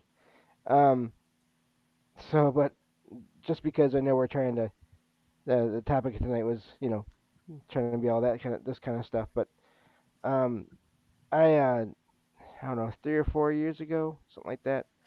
Time is weird. I'm terrible with remembering when things happened, but um, I had been thinking about doing a show with another friend of mine, another friend that Ricky knows, another Trouble Minds friend, Derek, the Night Stalker, Stocker. Um, we were going to do a show on all the different ways that aliens could make contact with people. And to me, alien has always just meant, unfamiliar, unknown, as far as that goes. And we were thinking about it. We hadn't done it yet, but I was kind of looking into the topic. And this one morning, again around, funny enough, around it was around 3 o'clock in the morning. I decided to go get the mail. Why I decided to go get the mail at 3 o'clock in the morning, I don't know. Except maybe there was some content I wasn't even aware of already. Because it was weird for me to just decide to go and do that. Because I'm terrible at remembering to go get the mail in general. But so I went out this morning and I noticed, oh, there's a star up there that I've never seen before. And I normally don't see stars much because I'm legally blind. I live in a town, um, and I live in an apartment complex. There's lots of streetlights everywhere, and it was I could see the moon, and it wasn't the moon. It was like off to the side of the moon. And I was walking around my court, my like square rectangle shaped street, and as I was coming to this tree that was in front of the mailbox, I was thinking it'd be amazing if that was more than just a star or a drone or a plane, or it'd be amazing if that was something other. And I got behind this tree so I couldn't see the light anymore, the star anymore. That's what I thought it was a star.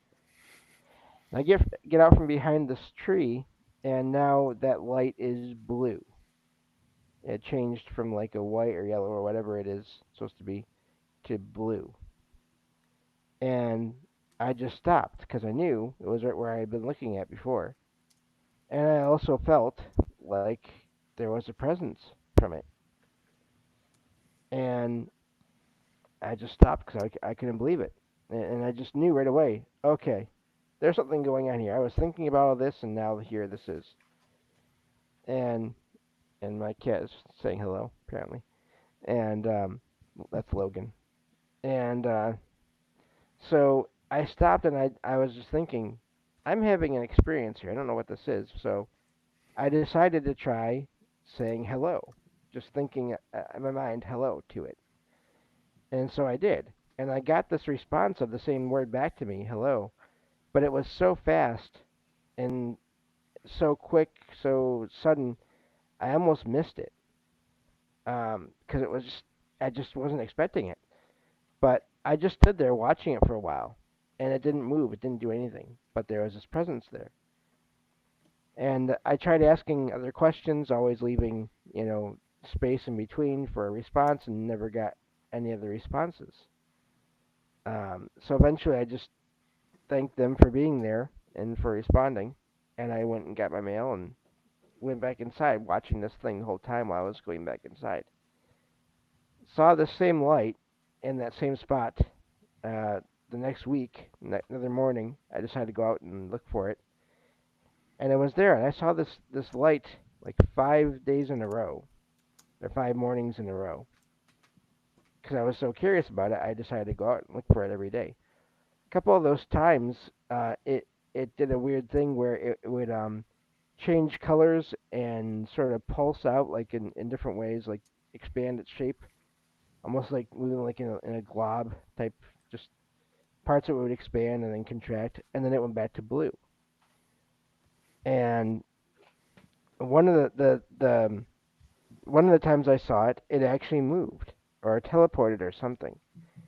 Because I went to do laundry one morning, and it was still dark out.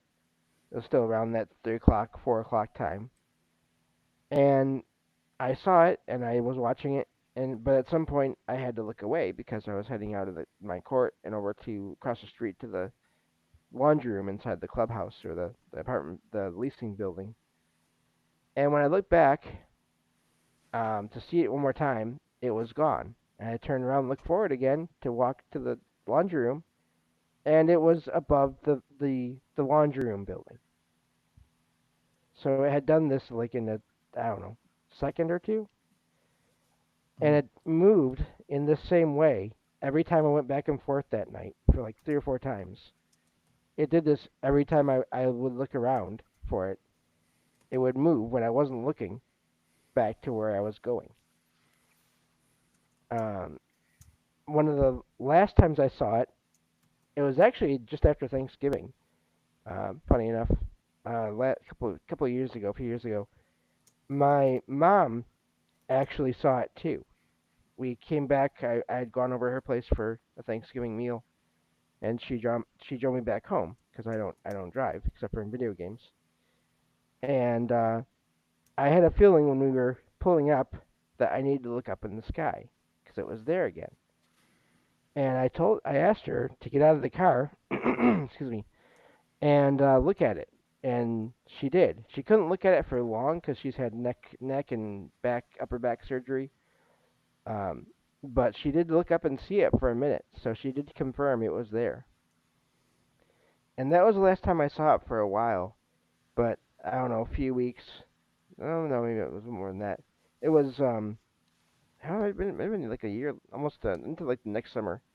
I saw two of these lights in the sky, but this time this was the last time I saw them. It was two of these lights, but the sky was all cloudy. But there was this one patch of the clouds that was lit up all blue, and I could see these two light sources behind the clouds or in the clouds, moving around each other like in a circle kind of shape, and I could sense that there was two of them. It wasn't just seeing them. And eventually, one of them flew either away, but right behind the other, or flew into the other, merged. I'm not sure. And then the other one vanished, and that patch of the sky of the clouds, uh, the light faded from those clouds, and it wasn't blue anymore. And every one of those times I saw it, or saw those lights, there was a sense of a presence from them, and I don't know what it was. I never felt anything negative. I even, at one point, one of the times I saw the light, I told them I'd like to see them closer. They could come down and visit me at my apartment if they wanted to. They never did, as far as I can tell. Uh, and I don't ever do that with anything I encounter, usually because just I know it's always a risk, but I just felt so strongly that this was a positive presence that I decided to take it. And but yeah, and I haven't seen anything like that again since then. That's pretty wild. That's okay. Let's make sure my Interesting.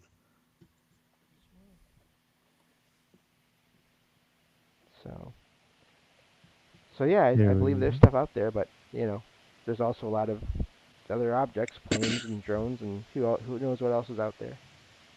Oh, for sure. I seen. Thanks, Shadow. Say hi to Shadow, everybody. Um, yeah, yeah. Here we go. Yeah, I seen a drone a long time ago. It was like a drone, not a drone, but I seen an orb. Um, I was camping last year, and I seen, I felt like something. I need to come out, and I looked out my tent. And I was by myself, and there was a big old glowing orb sitting out right there in the trees.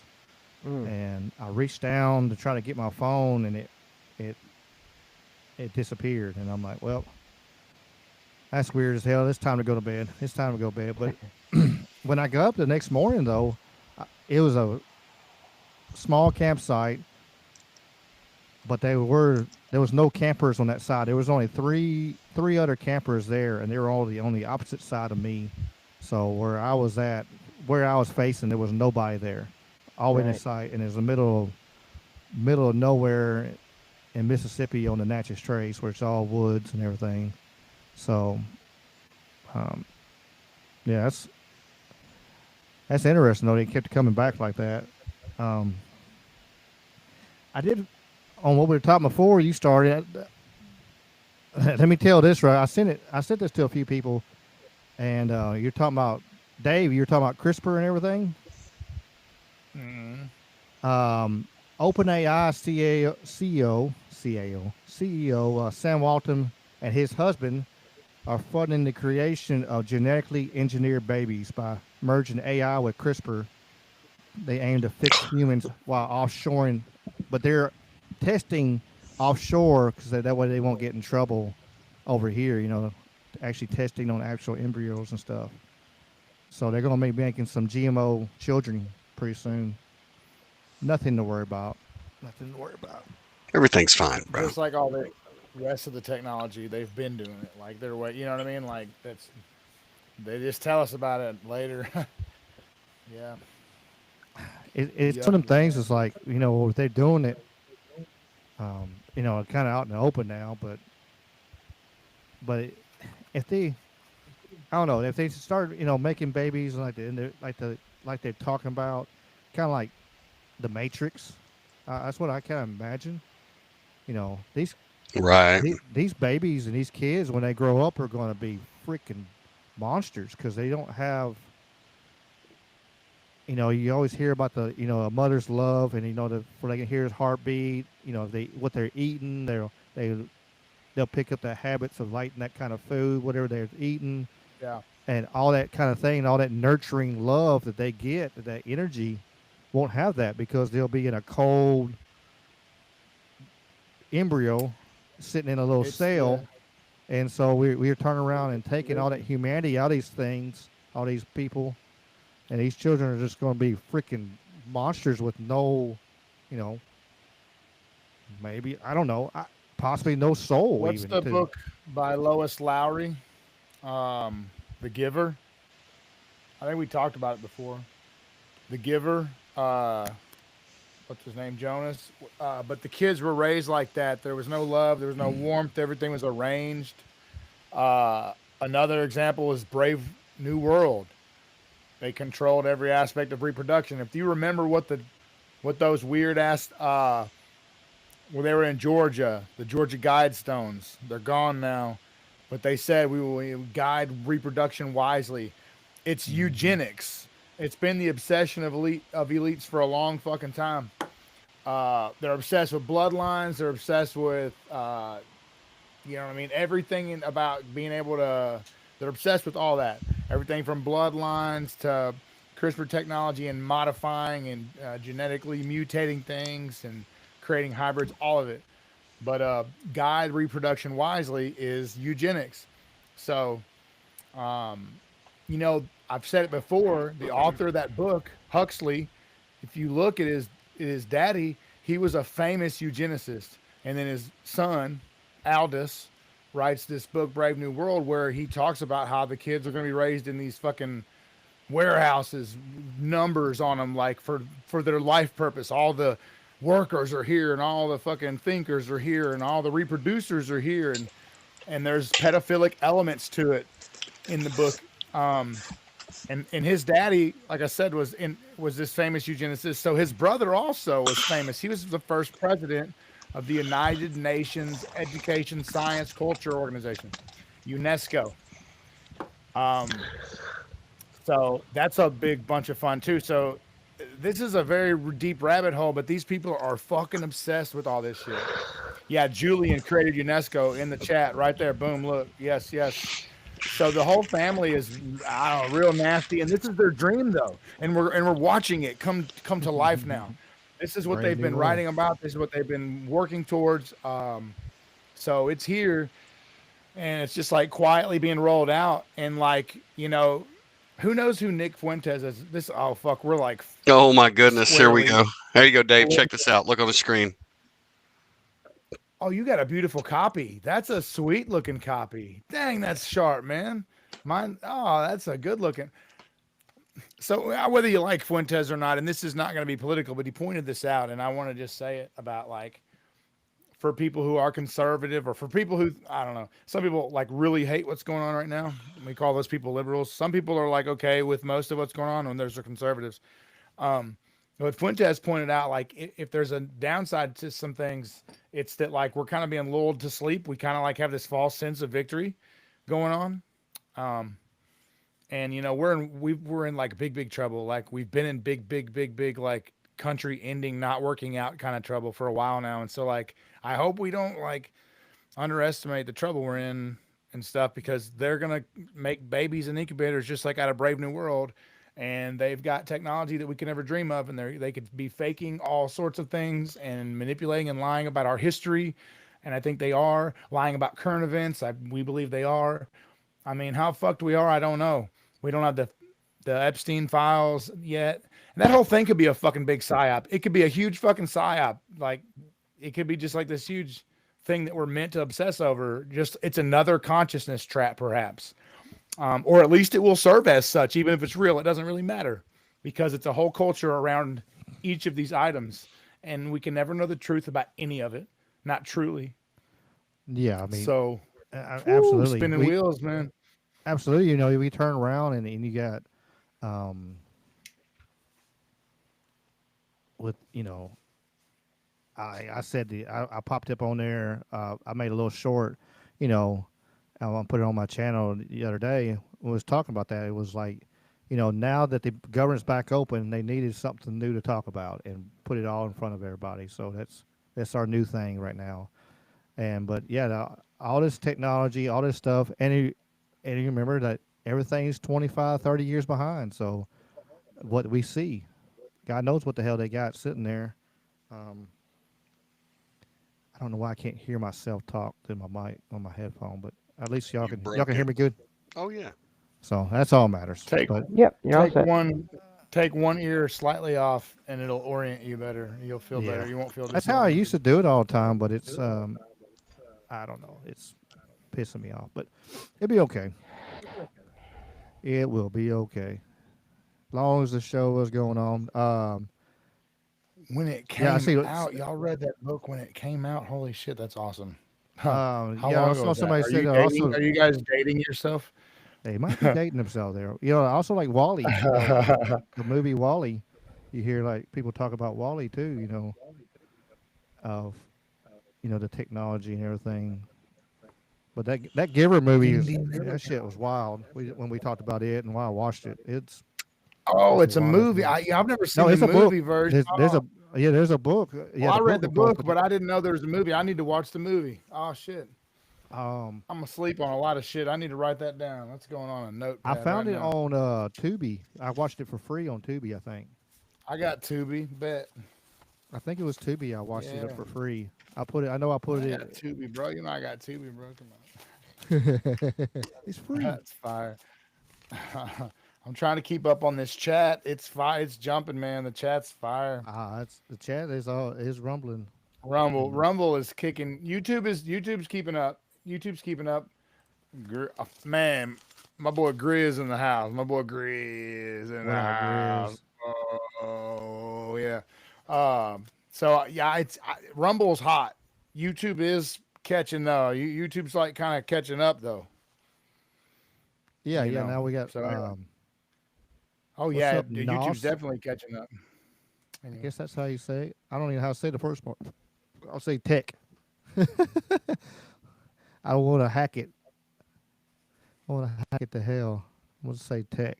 We got tech and we got Grizz in the house now, adding to the collection of wonderful people listening. Um, as always, we're all over the place. ADD to hell, and well, from ghosts to haunted places to still brings it back around to little. It's all conspiracy theories. We're all what is it? It's all for your entertainment purposes only. We're not experts, who in the chat except for knows? James. James is the only expert we have on this panel right now. That's it. No other So they expert. say. Fabian Society. Was it the Fabian Society that had the stained glass of like the academic elites handing books down to the fucking commoner? Like, in other words, saying they would control society via controlling knowledge. Was that their emblem? Fabian Society? Orwell was Fabian Society. It was sort of a. I mean, I looked at it. My connotation was it was sort of a socialist way, a leaning group from whatever 80 years ago or so or whatever, but maybe a little whatever a And little longer. and But if you remember, it's happening, kind of happening not right now. A lot of the words, because of AI and everything, a lot of the words in they're going away. Nobody's using them, or they're pushing, or there's a narrative to push these words out of circulation and make people not use these words. They're not even trying to use these words. newspeak, It's like if newspeak. you can't say somebody died anymore. You got to say unalive. You can't say so Oh much. well, yeah, yeah. So much different things that going on. Like, okay, Dang, dude, I never thought. Man, that's a really sharp insight, Ricky. I never thought about that. It seems like slang, and we do it because if you say certain words, you get what your post flagged. Is that why people do that? I was I wondering why people I were think saying that. Like, some of it is for social media and somebody. So like if you hit like if you're getting monetization, and they might if they pop up some words, it might frown on your monetization or whatever. I'm not getting monetized, so I don't care. We can let it rip and say man, we going to tell the truth and use truthful words and not mix no shit because I don't know when I'll ever get to the point where we get. Uh, I'm a long way to go to get there. So on the channel, so we're gonna keep on so keeping on. We ain't stopping because of it. I know there's. you remember, Ricky, that and this is probably why you brought it up, but the core. Um, One of the core themes of 1984 was the dissolution of language and the reduction and then and the newspeak. Remember, 1984 was replete with its own little dictionary and all the words fucking wrong think, face crime, and you know what I Mm-hmm. mean, double plus ungood and all this bullshit, and like the dumbing down of language. And at the core of humanity is the struggle to communicate effectively and to be seen by the other, by the caregiver, by your mother, by your comrade, your peer. So, like, the dissolution of language and the dumbing down of society is just a terrible thing. Like, um, you know, imagine being not able to express yourself like you want. How frustrating, you know what I mean? And but and there's some self culpability there because you have to like learn. Like me, I like to read and I like to learn more about language and languages, but um, as the language is dumbed down, as words are taken away, precious words that frankly we can't say. Just the other day, somebody said the N word. I said, you can't say nuclear. You can't say the N word. There's another N word as well. Sometimes we say that one. We don't use the hard R, preferably in certain circles. Exactly. But frankly, the dumbing down of language is taking a toll. And that was a core staple of 1984, too. You almost think like these novels that we are referencing, Fahrenheit 451, Brave New World, 1984. And there's a few others. Those are the big ones. But it's The almost like Giver is those another one, I people think. were. Here's a good example. This book, Tragedy and Hope. I keep it handy because it's a really great book by Carol Quigley. The It's a big book. grand theme of this book is that, like, the great hope of the world is that there's a new world order forming of elite people that know best for us, the tragic ones who tragically will resist their, you know, will for our future. But like he was reprimanded by his peers. They were like, bro, you wrote much too exquisitely about, like, and you said the quiet part out loud, and you said it like way too clearly, and you wrote a fucking 1,500-page book on it. But he's celebrating it. He's like, yes, New World Order, yes, communism will lead to this utopian vision where we, and they're like, we'll be so awesome. We'll fucking test tube the babies, and we'll have absolute control over every little detail. I mean, they sell it as a wonderful way to, well, we can take out disease and all these and one of these wonderful things that, that hit people like, man, you hit it hard. Like, man, we can take away children disease and stuff. Everybody here is going to say, hey, we need to take care of children, make it where they're not sick. Yeah. But That'd be but cool when you if they but stopped the making new consequ- diseases in a lab. They could just That- stop making new shit and they releasing it could they upon us. could do That'd be a that good too. start. That'd Be a be great awesome. start. Carl put a book in the chat. Clockwork Orange is another Orange. one. Oh yeah. Yes.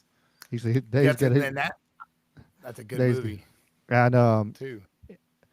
and I'm talking about thinking about movies like hell, like Idiocracy is another one. It's like there's a Funny. Oh documentary yeah. now of all this stuff. You Gold. look into it It's of what's going depressing. on there. Yeah, if you look at a lot of stuff on there, like we got, we got doctors, through computer screens, and you got people who just have no common sense and don't even.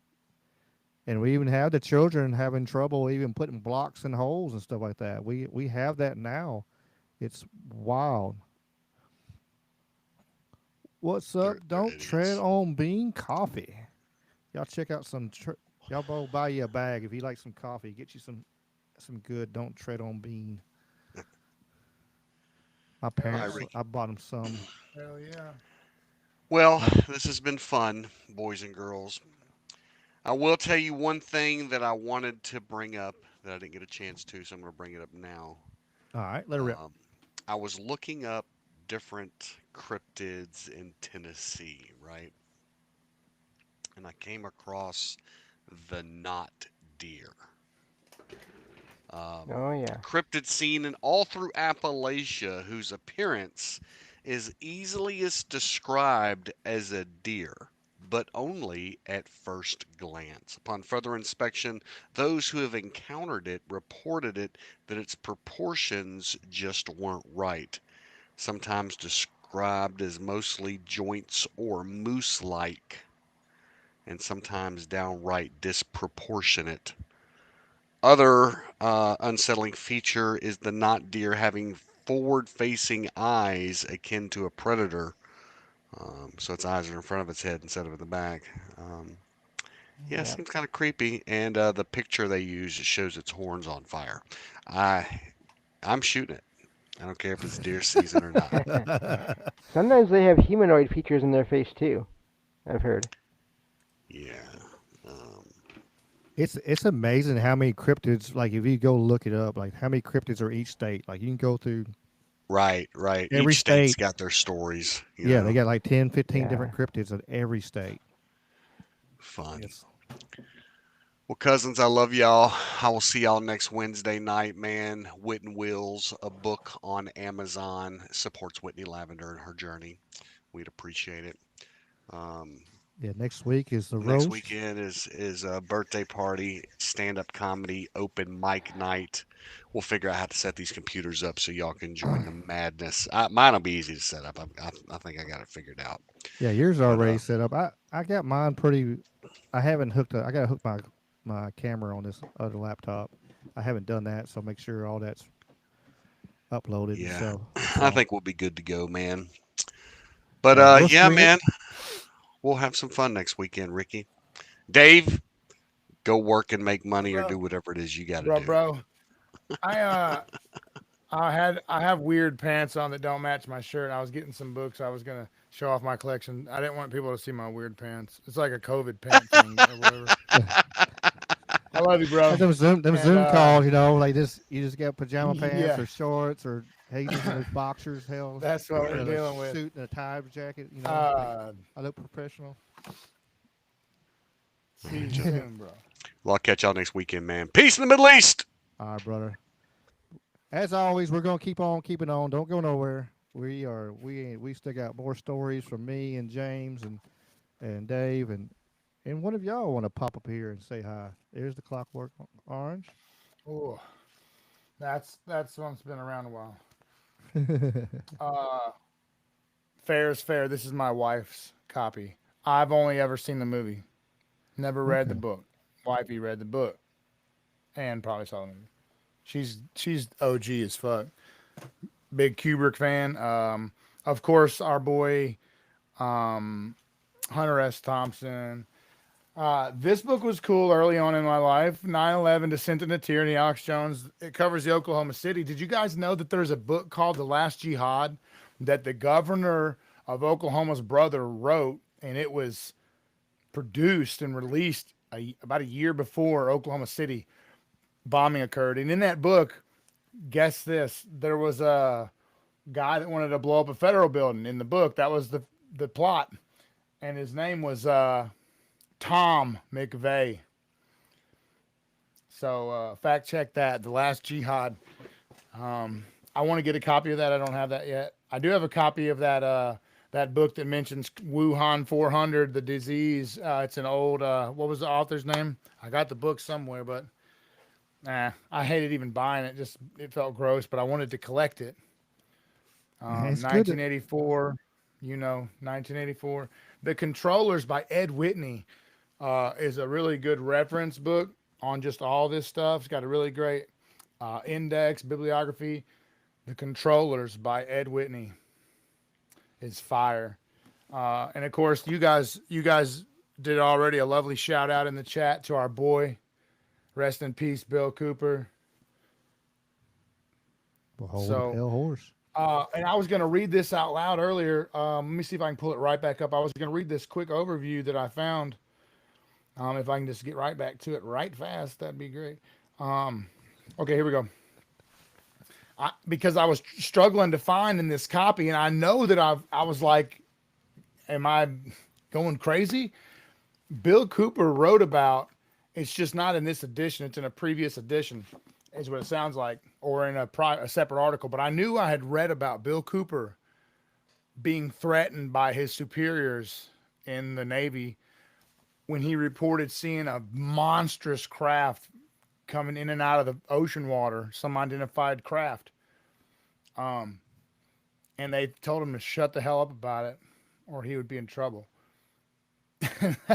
So, and that started his awake journey, right? Maybe these old heads in the chat that are fucking super tight on their lit, they're like, man, these guys are gold. They know everything going on. They know, they might know where to find the old copy that I'm talking about, but I've read it. I know it exists, but my copy, I was just flipping through. I cannot find it in my this copy that I've procured more recently.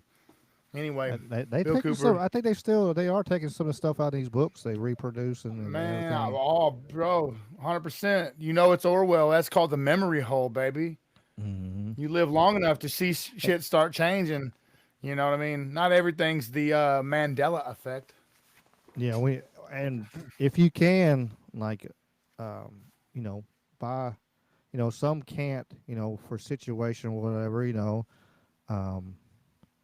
like James, he gets audiobooks. I know James gets audiobooks and stuff like that because of his situation.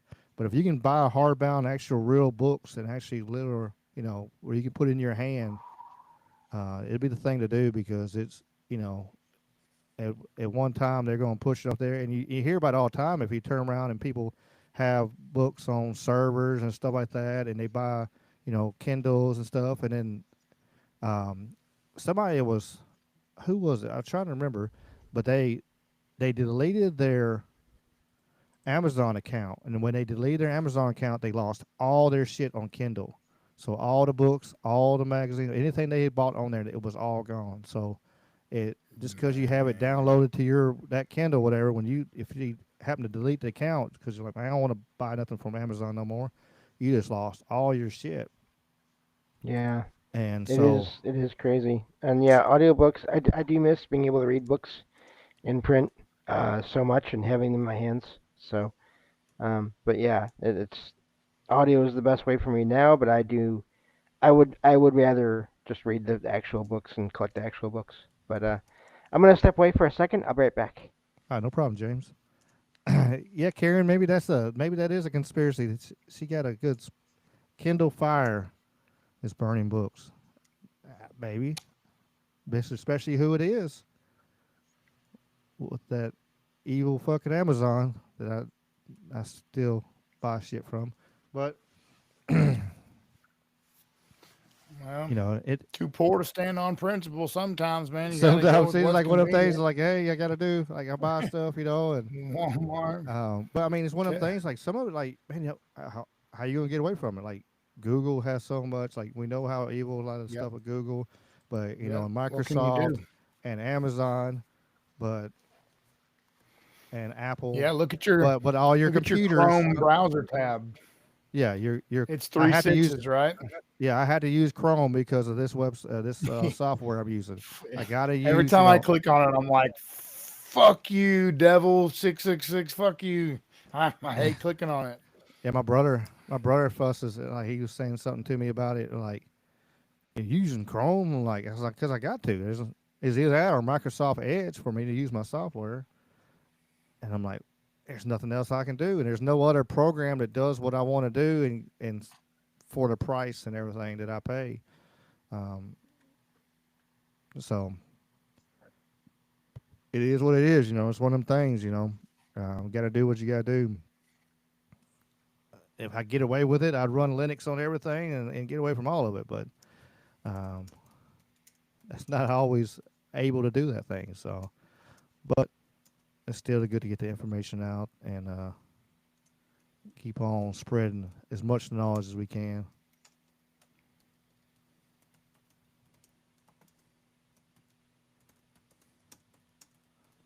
I'm trying to keep up in this awesome chat, man. Really good stuff. Oh, I see that I've got a I lot see of Snyder. I see Snyder's chat here. Let me read some of that. But Snyder says they Monique. Thanks for believe. joining us. Yeah, Monique's getting out here. Let's see where. Oh, I see it now. Good night, y'all. Good night, Monique. Uh, Snyder says believe we're living in Satan's little season right now. Talk about some of the old Yeah. castles and old So mansions. What don't had didn't have no toilets or didn't have no bathrooms or anything. I don't know. There's some like weird stuff back in the day. A lot of the stuff like it's just like the pyramids and stuff like that. Some of that, there's nothing. It if you really look into it and really with an open mind, none of it makes sense. are you familiar with the little season theory, Ricky? Actually, I'm not. Uh, uh, and I don't want to straw man this because I'm rusty. Um, and I'll be honest, I'm open to it. I'm in this contemplative phase. That's what I was typing. It was all this, but I was responding to that particular comment because it piqued my interest. But essentially, there's the scripture in Revelation that speaks about this little season of deception, and it is this confusing verse. It's always perplexed me where like after Satan has been bound, he is released for a short season and he's angry because he knows his time is short. And I may even be conflating two times there, but it's this, they call it the little season. That's the verbiage from the Revelation passage. And Brooke can fill in and correct anything that I'm straw manning that I'm not getting right here. But basically the idea is that we are in that season now and we're actually deep into these tribulational activities and and basically the unraveling of these scrolls in the end times. And we're in this season now where we have been deceived about all of our history, lied to about, and that's the old buildings and the pyramids and the places we can't go and the shape of the earth and all the different things that we think we're being lied to about, not even to mention the politics and all this stuff. You know, if the news is fake, how bad is history, right? So the idea goes that we are in this season of deception and actually, yeah, you know, we're further than we think, so to speak. So, Yeah, I see. I've heard about it. And I was just looking at it. I just didn't remember it being called that. But yeah, period. And some Crimson Christian. Veritas summed it up nicely. The Yeah, little season theory is that we are past Christ's return and 1,000-year reign. the So 1,000 year. that would Yeah, be the yeah. Satan has that very 1,000 years to literal try to deceive as many language, people as he can before the final judgment. chronology. And then we're in that. And so it's that little. So, I mean, and here's the thing. I mean, I guess, and maybe somebody a little more astute in what we would call end time study. There's even a fancy word for it that I'm drawing a blank on right now, but eschatology is the word. But um, whether we're in the little season now, here's a good question. Like, there is going to be a little season, right? So who's to say we're not? There may be some things that somebody could point out that would challenge it. I don't know. I'm sure that there's been robust debates around this. I encountered it once. It was very intriguing, and I never came back to it to dig into it. I do know that I'm in a place of disillusionment politically and a place of what I call a black pill. Like, you know, I brought up Fuentes earlier, not to, you know, say yay or nay. I people hate him. I have heard him say a lot of smart things. I'm sure he said some things that, you know, that aren't so great. If you talk long enough, you're gonna say dumb shit. But, you know, right here, hello. But anyway, he said like Trump has got us all lulled to sleep, and I don't trust, you know, that he's not part of the same bird we always talk about. You know what I mean? And I think that, you know, we're in a bad spot. So I'm black pilled. I'm very disillusioned. I'm no hope apocalypse podcast guy. Okay. Where was I at? They were So, talking you know, about it. It was talking about like we need to have a game show because we got all these to find out who's the real Antichrist because we got all the people, you know, that is buying for it, kind of buying for the title and looking like it really good, you know, and it's, you know, and possibly, you know, we are living in them times. You know, we hear people talk about it all the time. Like, you know, we are living in the lost times. But, you know, they've been saying that for 2,000 years. We don't know. It actually hasn't been that long because because of the you know, there's a theory that, you know, in like 738 maybe there was a pope that wanted to be at the end of the 1,000, you know, be part of that 1,000, you know, year that turning the new page and the chapter, and he wanted to be part of that. So they just, all right, I'm the pope. I can tell you what date it is, you know, and proof. All right, it's 999, and tomorrow it's, you know, it's 1,000, and so there's like 300 years of history. Like, you know, they talk about the Dark Ages, which it really wasn't Dark Ages. It was just is why they didn't like. Well, we lost 300 years of history right there. That's, you know, they talk about the Dark Ages, so we don't have no written history of a lot of this time. But we didn't lose it. It wasn't because we didn't have no written histories, because they just changed the freaking year and pushed it up. And there's Time other is weird. society, and there's other societies that turn around and coincide, like if you in like different, like in China and stuff like that, and if you're looking back into history, and they go on that same timeline, like we have an extra 300 years. Yeah, I don't put anything past them.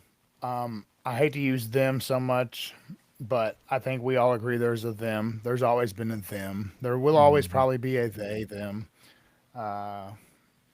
Those people. And I'm not talking about the LGBTQ they them. I'm not making a joke either. I'm not punching down. I'm saying them. The ominous, ever present, all knowing they, the I. So, you know, It's on the yeah, dollar. I think they've lied about so fucking much.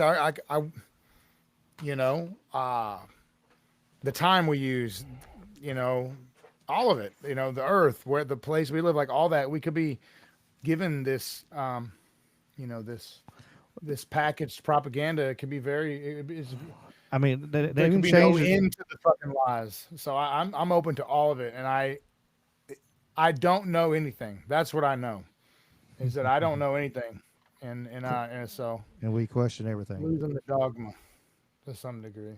I mean, it's yeah, they like like Rothschild, what a Rothschild that was tied into the what was the name of it? Where they changed the Bible, even in different meanings, and that's how we even have the Judeo-Christian because of that study Bible that came out in early 1900s, because of like Rothschild and his power, and so Oh, the I can't. Schofield, the Yeah, CI, Schofield, the Cyrus Schofield, yeah, the Schofield Schofield Bible. reference Bible. Yeah, yeah, yeah, yeah. Yeah, yeah. You turn around like so much stuff. They keep it changing stuff to make it.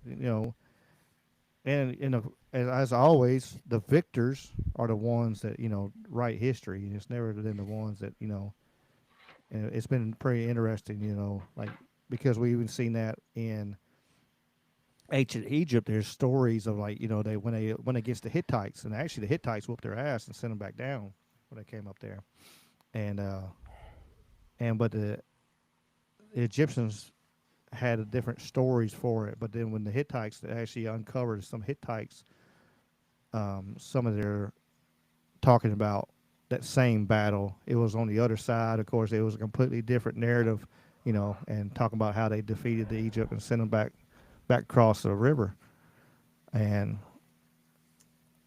so it's the victors always telling the history, and then you got people with so much power and manipulation of especially like with Rothschild, when he got so mad because they broke up Standard Oil, he started putting his hands in everything. He started putting his hands in schools. He started putting his hands in the hospitals and medicine, and putting oil and petroleum in all our medicines and food and every damn thing.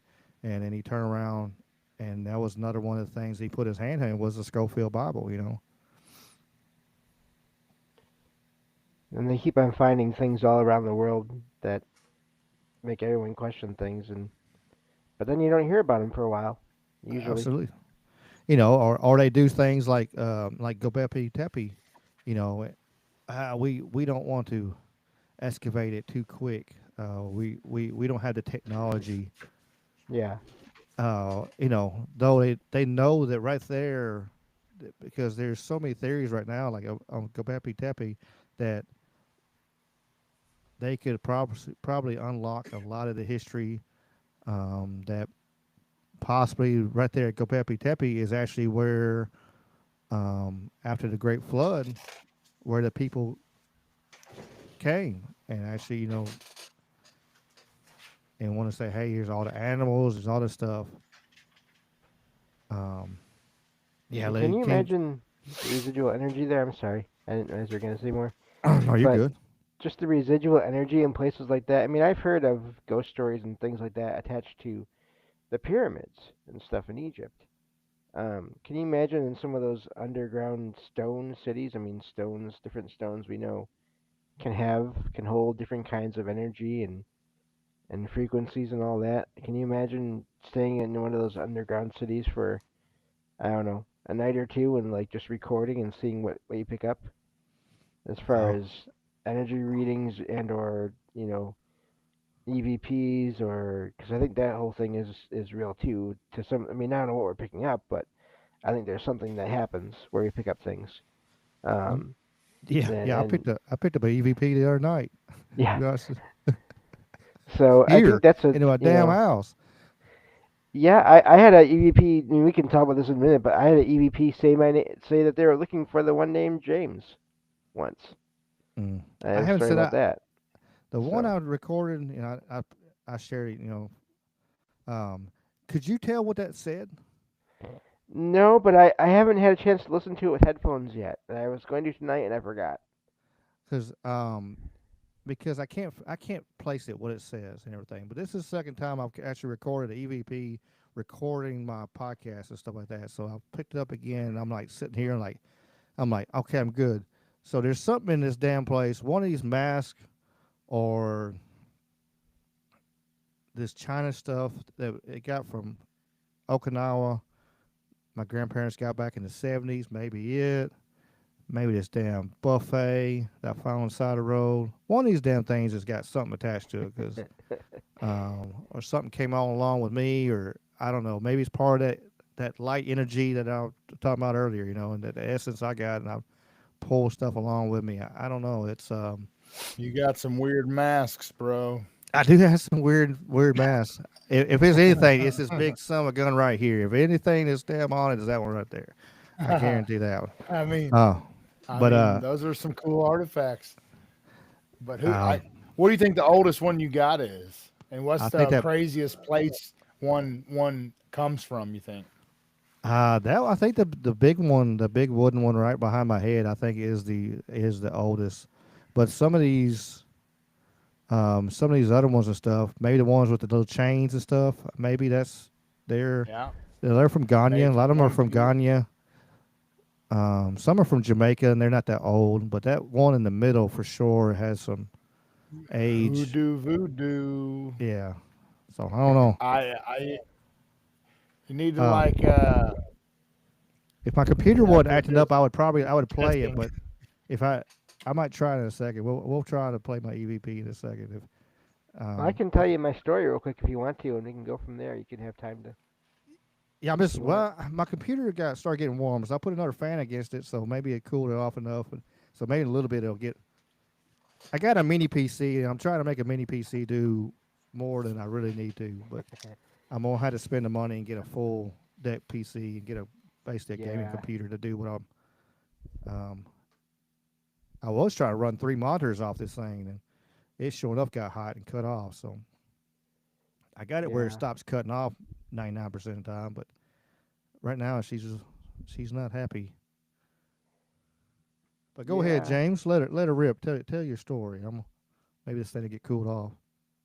yeah. The technology, it's great when it works, but yeah. So I went to this place. It's a training center, government state-run training center for people with low vision or no vision, just to learn different skills to live more independently on their own. I went there once when I was in my late teens, almost 20, and learned some things. And the first time I was there, had some experiences. They had this one. They had these two apartments. They were set to give the idea, or give you an idea what it would be like to live in an apartment on your own, even though you were still in the same building. And one was in the middle of all the other dorm rooms, but one was in the opposite side of this square-shaped building, had a courtyard in the middle of it and everything. And this other one though was on the other side of the building, near all the classrooms and the offices, which of course meant that if you stayed there, and when you stayed there at night, you were in that side of the building basically all on your own, which I didn't mind. But the first night I got in there, I laid down to go to bed late at night, and I laid down and I was already feeling weird about the place. Had a weird energy to it, and so I decided I wasn't going to turn off the lights all the way. They had like a dimmer dial, and I had it all the way down to the lowest it could go. And I laid down in bed, and I heard this voice of a woman talking, but I couldn't understand what she was saying as I was drifting off to sleep. And this happened like 2 or 3 times before I got up and left the room, thinking, well, I'll just come back later on when I'm really tired. And a couple of days later or so, I was talking with a friend on the phone who had gone home from that place. She wasn't staying there anymore. And we were on the phone, and I heard that same voice, almost like she was reporting to another coworker or something. And she said, "I'm coming down the hallway now," which is fine. It was in the middle of the day, Wasn't that creepy, except I recognized the voice, and my friend heard it too. So that was weird. But eventually that year I went home, and I didn't think I'd ever get to go back to that building again. Fast forward about a decade or so, to the point where my eyes changed because of that weird possible alien abduction experience. And I realized I wanted to learn how to read Braille, which is a tactile reading language using different configurations of raised dots or bumps on paper. And so I contacted the state again, the state that I live in, Michigan, and they said, well, you can go back to that training center again if you want to learn, but you have to wait for a little while because the place is being renovated. And I said, okay, that's fine. And I didn't think much of it at the time because I wasn't paying as much attention to all this stuff at the time, to all the paranormal things. But once I got there, I realized, oh, they renovated a haunted place. Okay, so because as soon as I got there, there was activity like the first night. Um, to the point where I as soon as I put all my stuff away, I went into the one of the TV meeting room areas, and some people were watching one of those paranormal investigation shows. I think it was the original Ghost Hunters still. This was 2010, 2011. And as we were all sitting there watching, we were hearing bumps and bangs in the back of the room and seeing shadows moving that did not match any of us moving or what was on the TV. So that was when I knew, oh, this place still has activity. Okay, that's fine. And one of the last nights I was there, we were all hanging out, and eventually everyone went to bed, and it was like around 2 in the morning, 2:30, maybe almost 3, probably. And everyone left the room. I was still sitting there on and just hanging out my laptop, and just I think I was writing something or other, and I started hearing taps on the windows leading out, facing out into the courtyard, like there was someone tapping on them lightly. The thing is, though, it was in the middle of winter in Michigan, so there was snow in piles and drifts up against the building. So you had to be either fairly tall or you had to be walking through a bunch of snow to get to the window. And same time I was hearing this, I started hearing footsteps and the sound of a white cane, which is something that blind people use to get around to find obstacles, tapping as someone was walking in the hallway in front of me on the other side of the wall. And I looked out the door to the hallway, thinking that the light would be on because they had motion activated lights at that point. But the light never was not the light was not on, and I still heard the walking and tapping sounds until those stopped and the lights turned on, and I could hear the uh, the security, basically building manager, making their rounds with all their keys and everything that they had for all the doors. And then they went by, and the lights turned off, and the walking and the tapping started again. So I was pretty amazed at this point because I had activity behind and in front of me. Well, at one point I heard this louder knock on the window, and I saw it was one of my friends, and he was pointing to the room next to me, the door to the room next to me. He wanted me to let him in, and so I went and I let him in, and he said, "You're not going to believe what happened." So he explained that after he left the TV room, he went to his room to go to bed, but he was hearing knocks and bumps and bangs in his room. So he decided to try to record them and to try to do an electronic voice phenomenon session. Now, for anyone that has not heard the term of EVP, that is where you do not hear anything with your ears while you are recording sound. But then when you play the recording back, there is other sounds, usually voices. And so my friend made this recording on his phone and caught something, and it freaked him out. So he went outside into the courtyard to have a smoke. And apparently he was out there while I was hearing the tapping, but he wasn't anywhere near the windows. I never even saw him when he was out there having a smoke because he was too far away. I'm extremely nearsighted.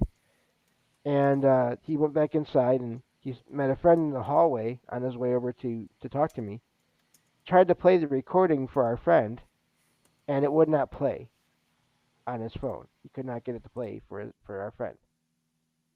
So that freaked him out again. So he went back outside again to smoke a little bit, and then that's when he came and went out, came through the outside and had me open the door to let him in. And so he played this recording for me, and it was the same woman's voice from a decade earlier saying, looking for the one named James. That's my first name. And I was just, I mean, I'd heard over the years all the different shows I listened to, I've heard EVPs, but I never had an experience with one that was so direct and directly connected to me. And of course, after he played it, his phone would not work right until he deleted that recording.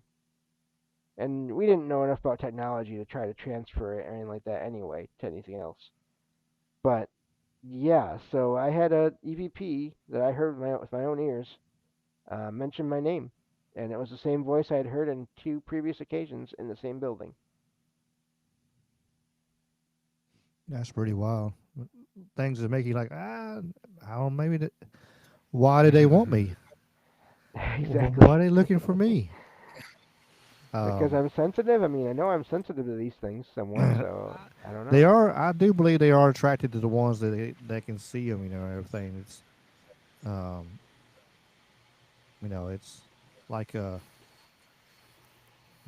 see dead people. They came to that kid because he could actually see them and sense them and can help them. They knew he could. Kind of thing. So I do believe. I do that believe that's true. Like here's this might play for us. I don't know. It might play the next short too, but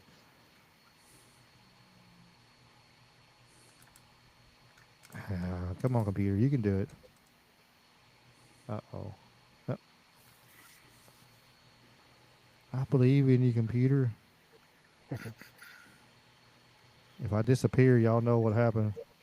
I'll be back in a second. But here is and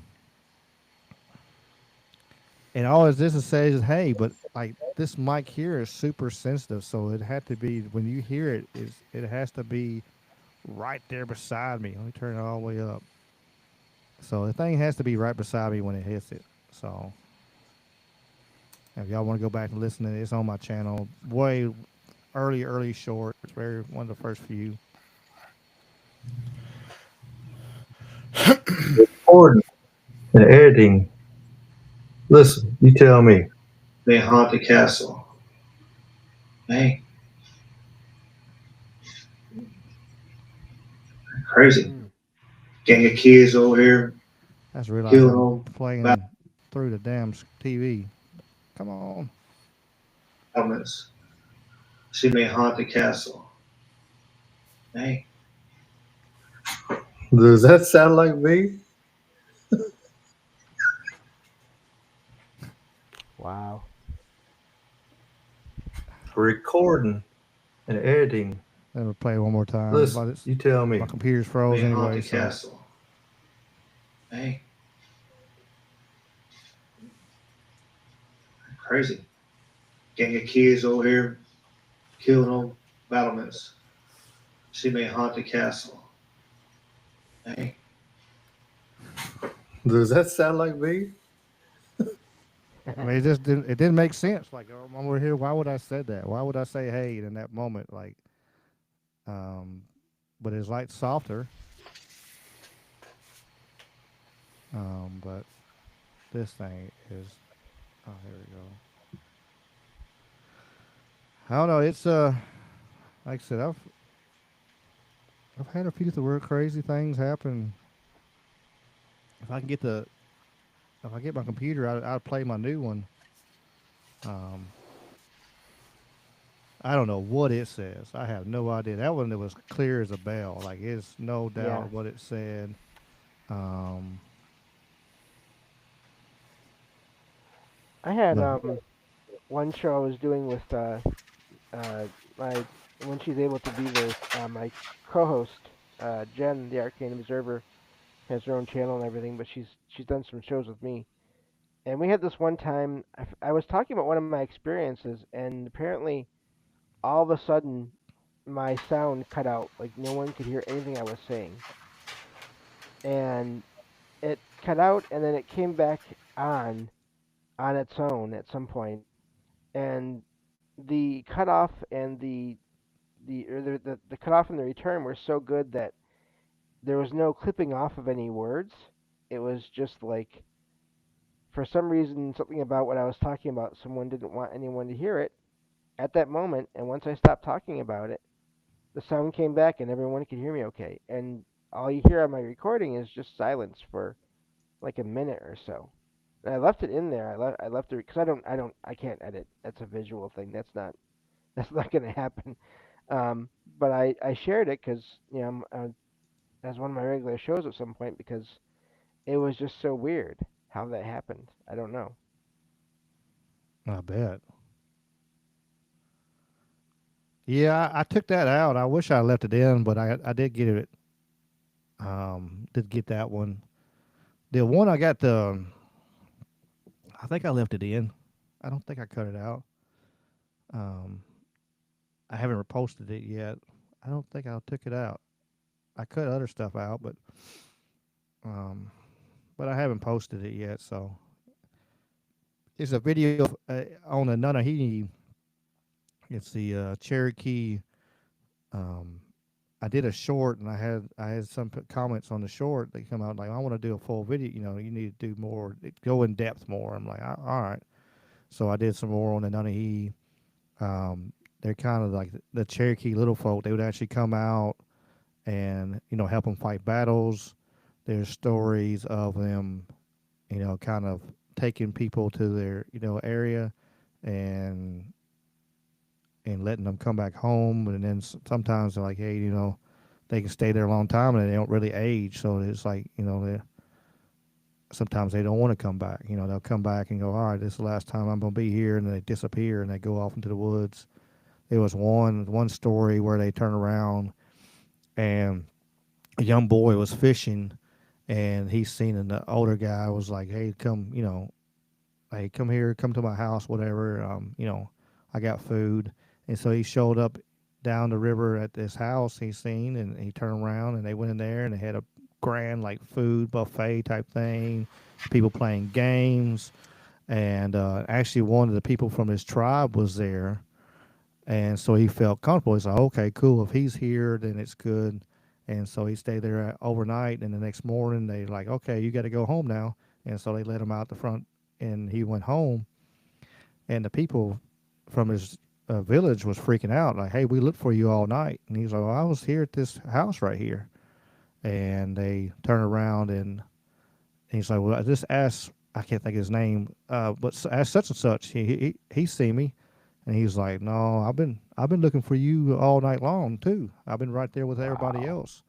It's like you were none of he got you, and you couldn't find it the place again. The house had disappeared, and so there's rumors and stuff, especially during the Trail of Tears and stuff like that.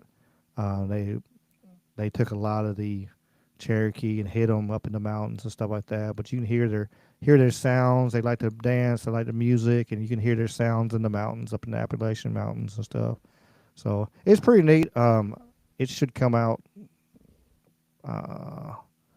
Might come out this week. Might come out next week. I don't know. I gotta go to Bowling Green tomorrow, so we'll see what time I leave there. I might get on here and try to get it set up. But it's pretty neat stories. Like if you want, for people who want to look into it. Yeah, there's a lot of accounts from people throughout time about vanishing buildings or appearing in vanishing buildings.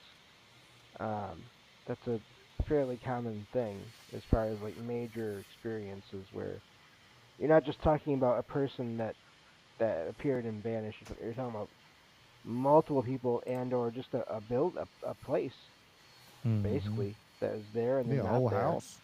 Yeah, and so I've heard even restaurants like stores and things like that, um, gas stations, just all kinds of places, and And sometimes it seems like maybe people slip through to another point in time. Um, that's a possible explanation for that.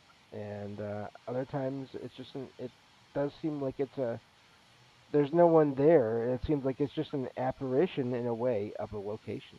And I don't know much more beyond that, but I've heard that before.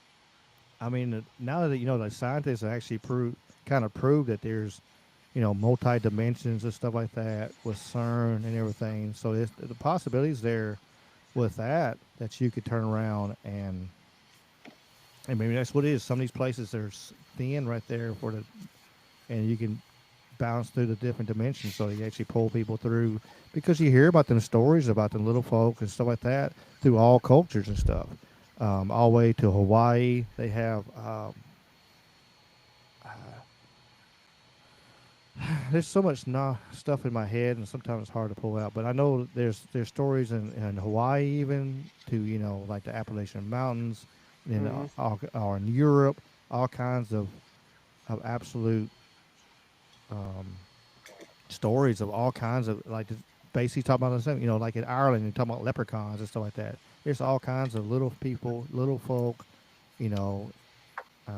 Then you look in lore of, going dig deep into some conspiracy theories, like Middle Earth and Hollow Earth theories, stuff like that. You might have little.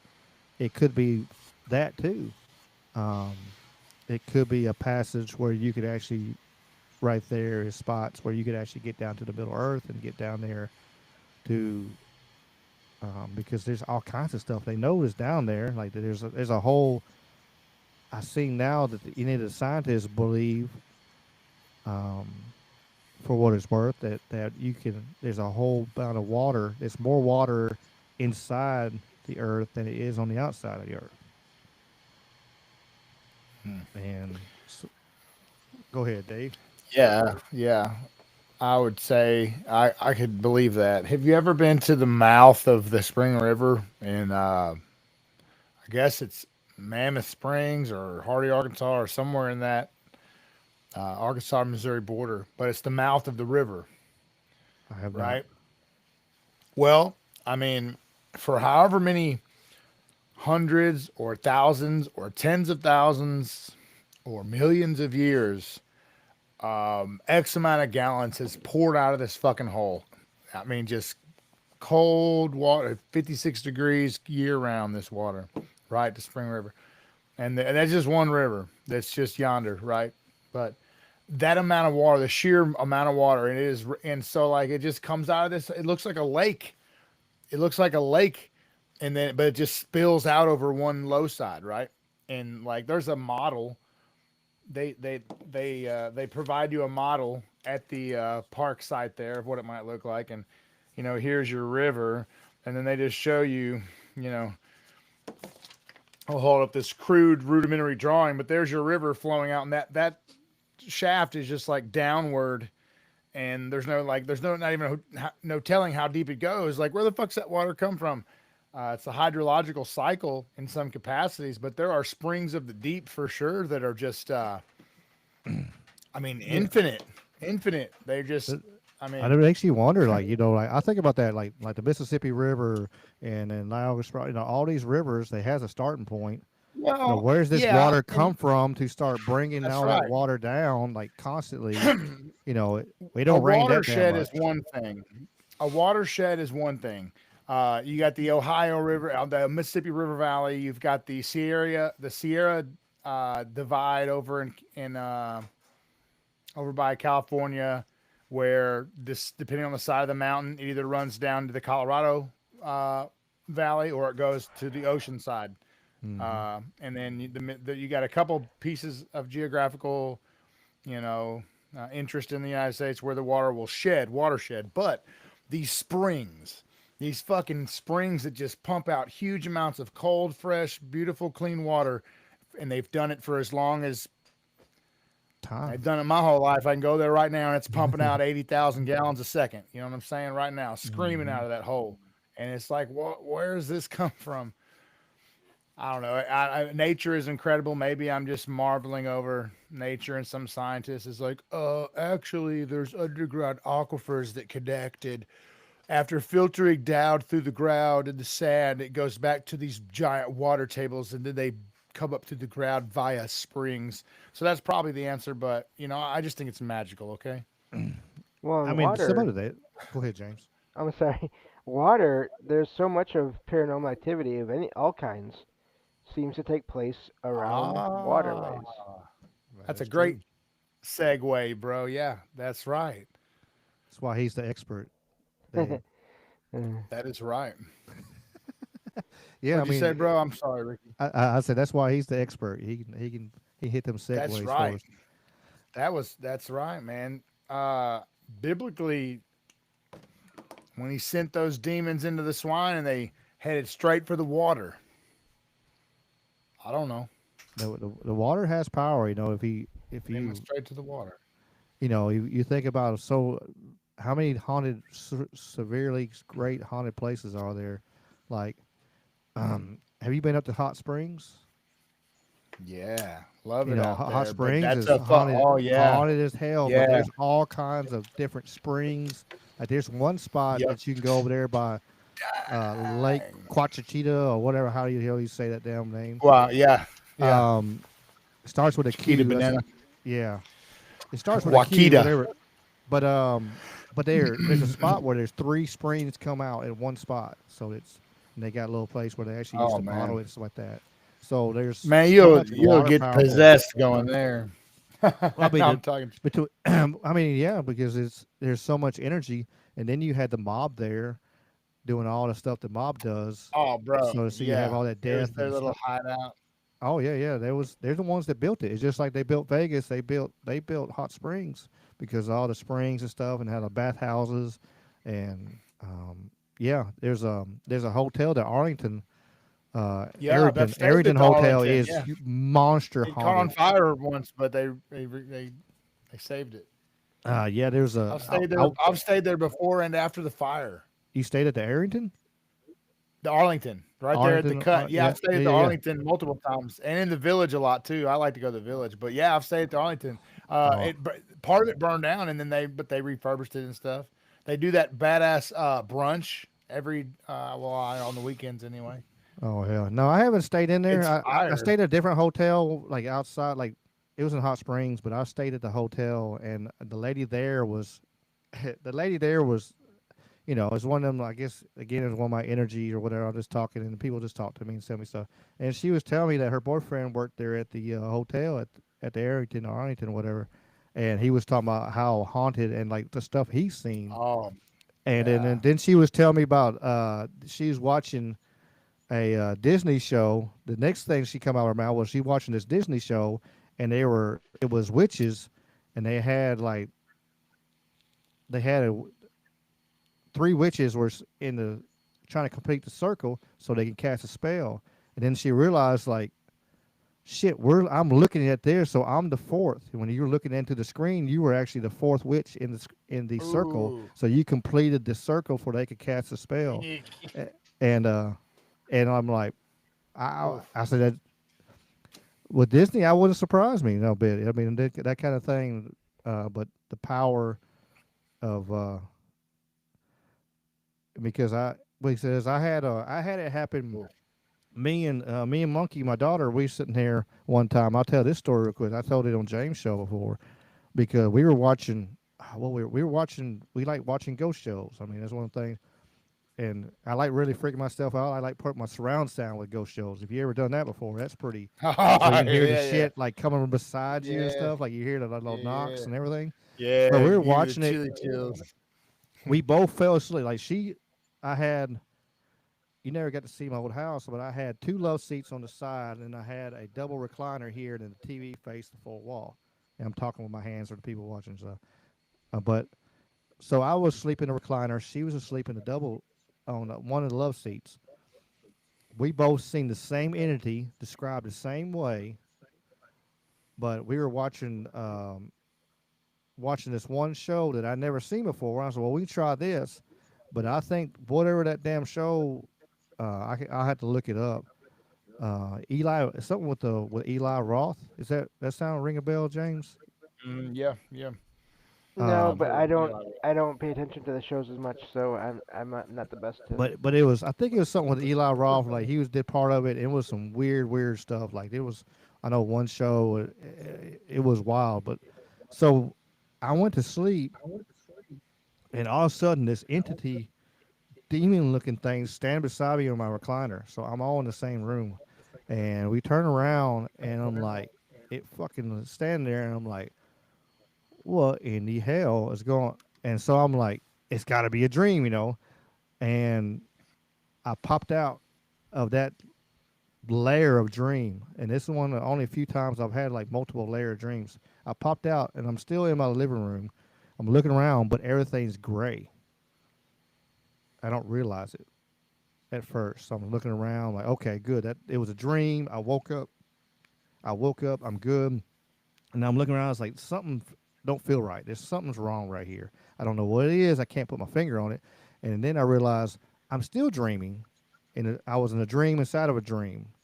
And then I woke up, and then the kitchen light was on, and everything was on. So I was actually in a multi-layered dream of different levels. Like it was on one of them, and what was it, Incision movie or whatever, where they taking people in different levels all the way through the dreams. And Inception, I believe it is. Inception, yeah, Inception movie.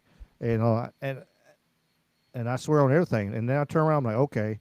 Well, I told Monkey about it, and she's seen the same damn thing beside her. She's seen the same thing, described the same way. When she started describing it, before I even got to talk, I'm like, hey, there was, did you feel anything on there? And she's like, yeah. And then she described what I seen before I even get a chance to describe it. I'm like, oh shit, what the fuck was in this house? And but they turn around, and like, yeah, that was one of the wildest between. That was one of the wildest ones on like dreams, and it's like the other one I had not too long ago. Well, it's been a while now because I've been moved out of the house for a while, but I was asleep in the recliner again. Maybe it's a damn recliner, I don't know, but we and I was walking around with people, and somebody was walking around, and I was talking, and then I'm in my dream. I told the person, I was like, "Hey, look, I need to lay down. I need to get some rest. I'm tired." Like, okay, get you a nap. So as soon as I laid my head down and closed my eyes, I woke up here. Instant pop. Like, here I am. And so it was like these multi-layered dreams. I had Shane, the blind psychonaut, on. And he was talking about it. Some of it. We had a show with him a couple times on here, like on a Fridays, I think, or a Thursday. We did it. But it's crazy some of the stuff I've seen and witnessed, and having other people there to verify, like, hey, look, this is what we're seeing. I don't know. It's sorry, Karen. I'm sorry. I didn't mean to make you sleep scared to go to bed. Just don't watch none of them crazy shows. I used to watch like Ghost Hunters and Ghost Adventures going to sleep all the time. Didn't bother me one bit. But that damn one show I watched that one night, it's like a series, and I ain't messing with it no more. Yeah, dreams are the dream state. That state of the consciousness is just a gateway. It can be a gateway to other experiences. I'd say about half of my experiences have taken place while I've been asleep, um, and maybe even more than that at this point now. And something that I've talked with Ricky before about is dreams are what led me to be more open and to accept, at least in my case, the possibility of other dimensions or other universes, because I feel like I went to a few of these other places a few different times. Mm-hmm. Um, Even to one point where I feel like I may have physically transferred to one of them, because I remember thumping, like feeling like I landed on a couch in a house that used to belong to my mom and my former stepdad, and it still belongs to him. But I wound up in this house where it's only him living there now, but in this other world, I landed, and apparently I made a sound because I heard footsteps from upstairs coming down the stairs, and my mom came down the stairs, and this little boy came down the stairs. Now, my mom and my former stepdad, they never had a son together. Um, so I don't know who this boy was except some alternate universe version of Mm-hmm. one of their kids. And my mom was also slightly different, and she seemed to recognize and know what was going on because she was comforting me, like it's okay, everything's fine. It was almost like she'd had this experience before, when I don't remember having that experience of being there like that. And then of course I got tired and closed my eyes, and I was back here.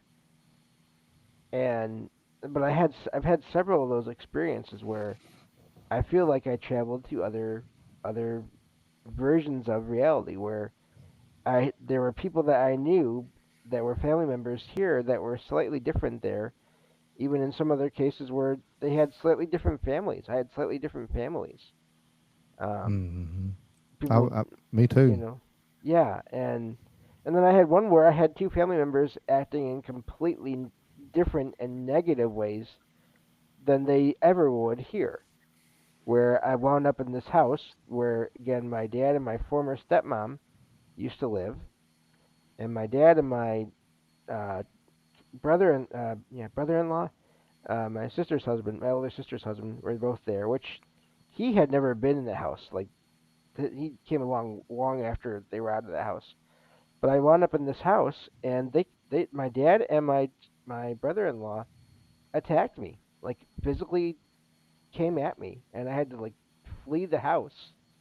And when I got outside, there were like damaged vehicles and like buildings that were crumbling, and it was like a post-apocalyptic version of the real world. Wow. I And so there's something to all that. I think so. I think the more I look into it, and the more times the like situations I've had happen, um, you know, I I wonder, they talk about it, with CERN and stuff like that, like parallel dimensions or multiverse. I think I I kind of lean on like maybe it's a multiverse, like the movie One, where there's a bunch of versions of you that does all kinds of different things. Because and maybe we can astral project into ourselves when we go to sleep. It's like that's their time to be awake, and vice versa. Or because I've had it happen so many times, it's just deep, deep, lucid, real as can be. I'm like, hey, I'm riding with somebody. Hey, we're gonna go to your parents' house. Okay, cool. Let's go to my parents' house. And we show up at a house, and then my parents are there. And then like one, I know several times like my grandfather be there, but he was still alive. Like, but he wasn't like. And it would be like if he had continue aging, and so like he hadn't passed away in that multiverse, Right. and but the house was different. It wasn't the same house. It wasn't the house I remember, and so that reminded me like, hey, this is a little different, and but the people were the same. Everybody was cool, and like all the people were the same, but. And so it makes me wonder, and it makes me, think we can actually like tap it in, and maybe at that 3:30, 4 o'clock, witching hour, where we can get into that deep, lucid dreaming state. Maybe we can tap into the other multiverses of ourselves, and I don't know. It's this. I'm like, what we're doing. Michael Strange here is like, I don't have any answers. I'm just got questions. We're just here talking, and because I don't know. I didn't know for a long time with some of this stuff, and then I'm thankful that I have people that I can talk to, and with the Troubled Minds family, and then just doing it on here. I ain't scared to talk about it now. Before it was like, man, who's going to listen to me? Who's going to believe me on some of this stuff? Like nobody's going to believe this this stuff I've seen or been through. Raz talking about the cats and dogs and their sensitivity, Mhm. and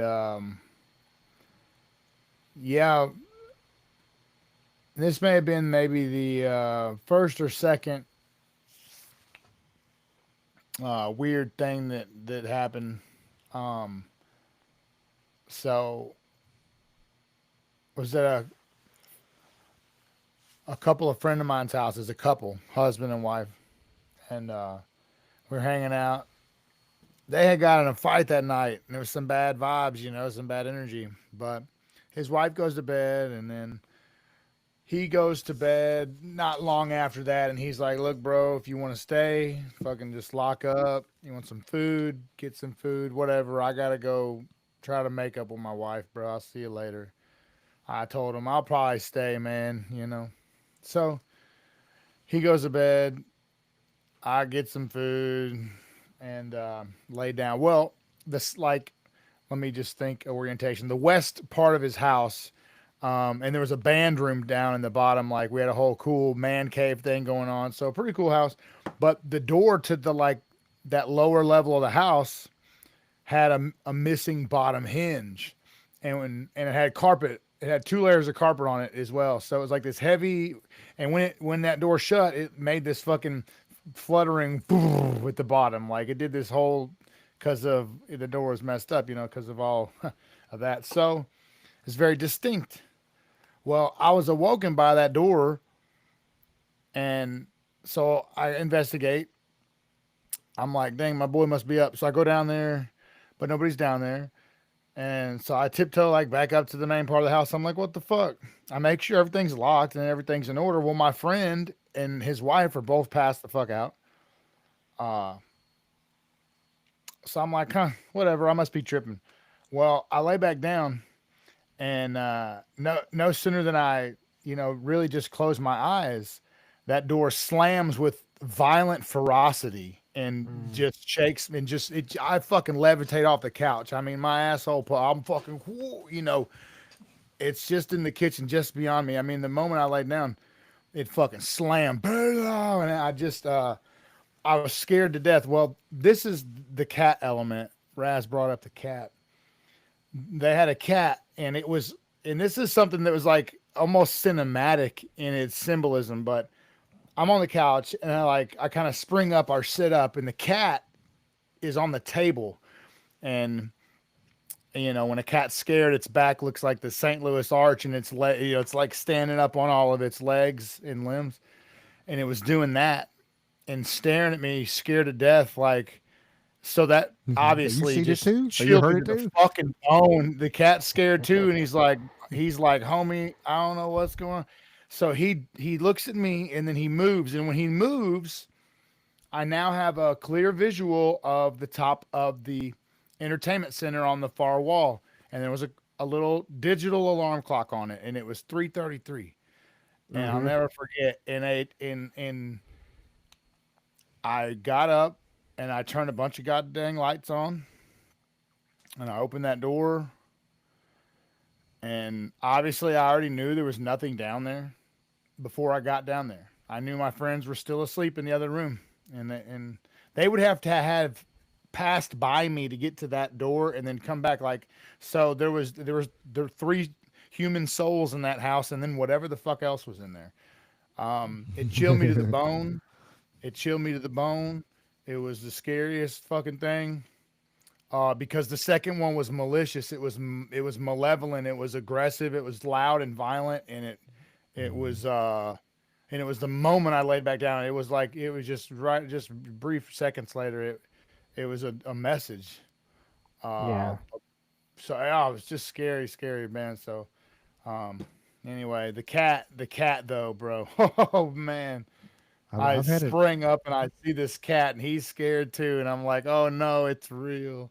I've had it happen a bunch of times at the old house and stuff, where noises, like cabinets noises and stuff, or something creak, move around, and the cat's stopping, laying on me, and they turn around and Oh, stop man. and look at me and look over there, what is that? I'm like, well, I don't know. I'm like, sometimes I would be like, hey, look, let me sleep, y'all, chill out. I would say something. I got to the point where I was talking to this thing, whatever. I'm like, look, let me sleep, and then it stopped. It was, because a lot of times I like sleeping. I bought a brand new mattress, but I didn't sleep on my brand new mattress. I sleep in my recliner because I had my big TV right there, and I like watching my TV late at night, and then I just fall asleep watching my TV. But Yeah, it would make all kinds of crazy noise, especially early in the morning, 2, 3 o'clock in the morning. Uh, and then, of course, like anybody that stayed at my house and I make comments about the house being haunted, they're like, "No, no shit, Ricky." You know, yeah, I know it is. You know, and so I'm like it was like and then I had a book show up in my house. It was like a witchcraft book. Nobody knows where the hell it came from. Oh, jeez. Like it was on my daughter's um in her room. She had a big like desk, like makeup desk or whatever, and like a mirror and all that stuff like that. It was sitting on there, and I thought, well, maybe it's like something she picked up just to whatever read or whatever. And then I asked her, she's like, no, it's not mine.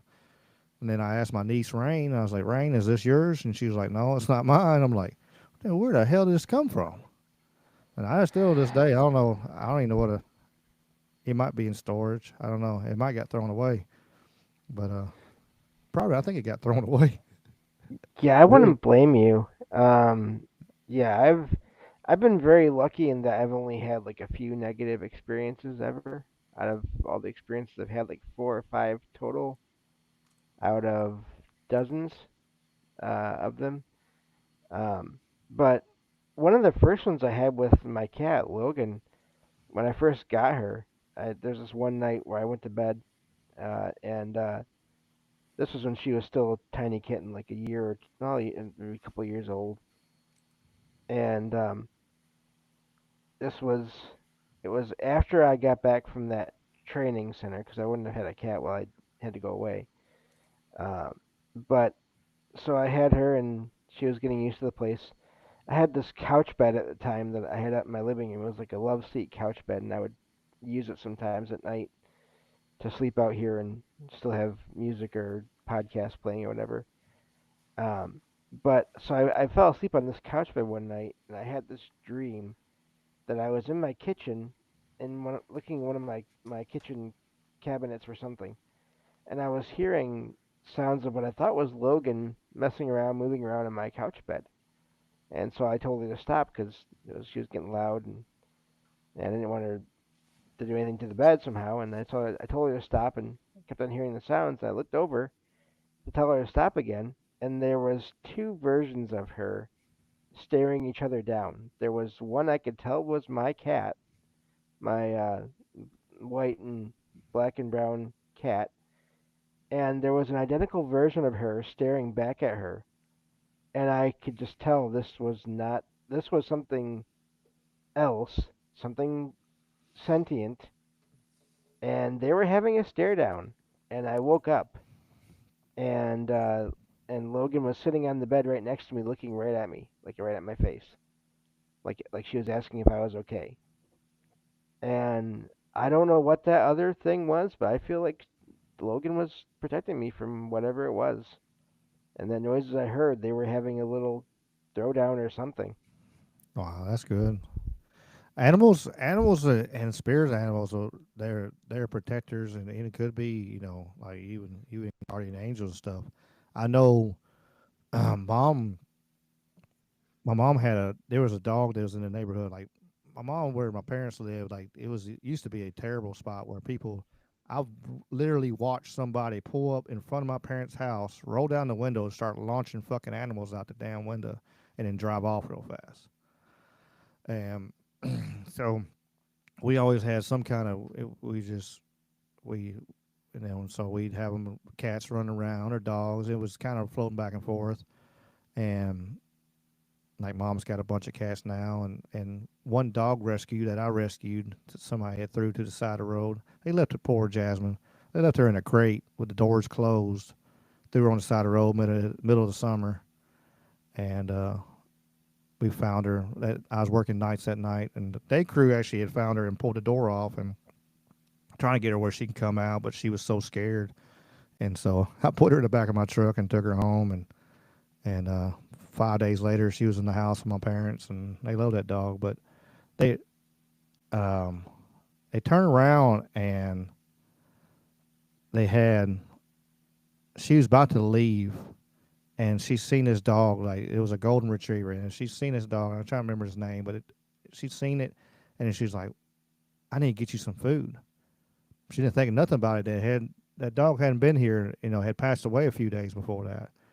But she just seen the dog. Was like, I need to get you some food. So she went back in the house, got some food, come back out, and the dog was gone. So she took some time, was walking around looking for it, looking for this dog, looking. And she was like, well, I'm running behind. She put the food down, put it on the porch, got in her car and left. And literally, if she had left on time, that she would have left. There was a big major wreck on the interstate, and if she had left on time, she would have been at about the same time. She would have been right in the middle of it. But because she got delayed by the ghost puppy, we lost Dave. Uh-oh. Since we got the ghost puppy slowed her down. She actually wasn't in one. She got to be right after the wreck happened. So, um, I do believe in like guardian angels and things that walk out for you because and I think I've throughout my 46 years I've worn out some guardian angels and I've done some crazy stuff. Like I flattened. I did some Dukes of Hazzard, flatten the curve and try to flatten the hill, and I tried to flatten that curve, but it didn't work. And I fell asleep behind the wheel, and it was a big ditch, and I hit the air, and I drove through a tree and hit a second tree, and then I walked home. I got a big scar Wow. that for everything, but I had a little emblem that sit on my visor, a little pin with everything. It said, "Don't drive faster than your guardian angel can fly." My mom would get by them for me. Like every time I get a new car, she'd buy me another one. Well, that one went flying, and we don't know where it went. We looked through the woods. We tried to find it. We couldn't find it whatsoever. It's like I'm done. That's it, Ricky. Yeah, It's your last one. Come on that now. was. Yeah, you get it. I get another one.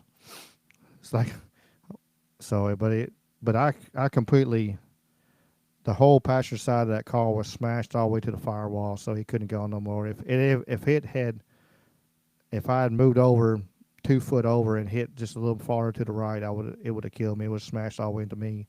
So it was the car was destroyed. The second time I absolutely just destroyed a car, fall asleep. So now if I get tired, I just pull over the side of the road and go to sleep. I did it on the interstate one time. I had the cops come tap on my window. He was like, "What are you doing?" It's like, um, "I'm tired and I'm not driving tired, so I'm taking a nap." I'm like, "Oh, okay, yeah, you're good." And they make sure I wasn't Yeah. tired. And I was like, I was sober. I got tired, and I was like, "Oh, I'm pulling over. I ain't doing it again because I drove. I had I used to have 2 full-time jobs at one time when I was like 19, 20, and I was on my way home for my second one, and tired. I was just trying to get home, and so I had the radio all the way up. I had the windows down. Cold air hit me. All the things they tell you to do, and my body said boop, and that's the way my body's been my whole life. Like even when I was little, like I can go, and then once it's done, I'm done. I'm bow. When I was little, I used to just pass out, and hit the floor, and be done.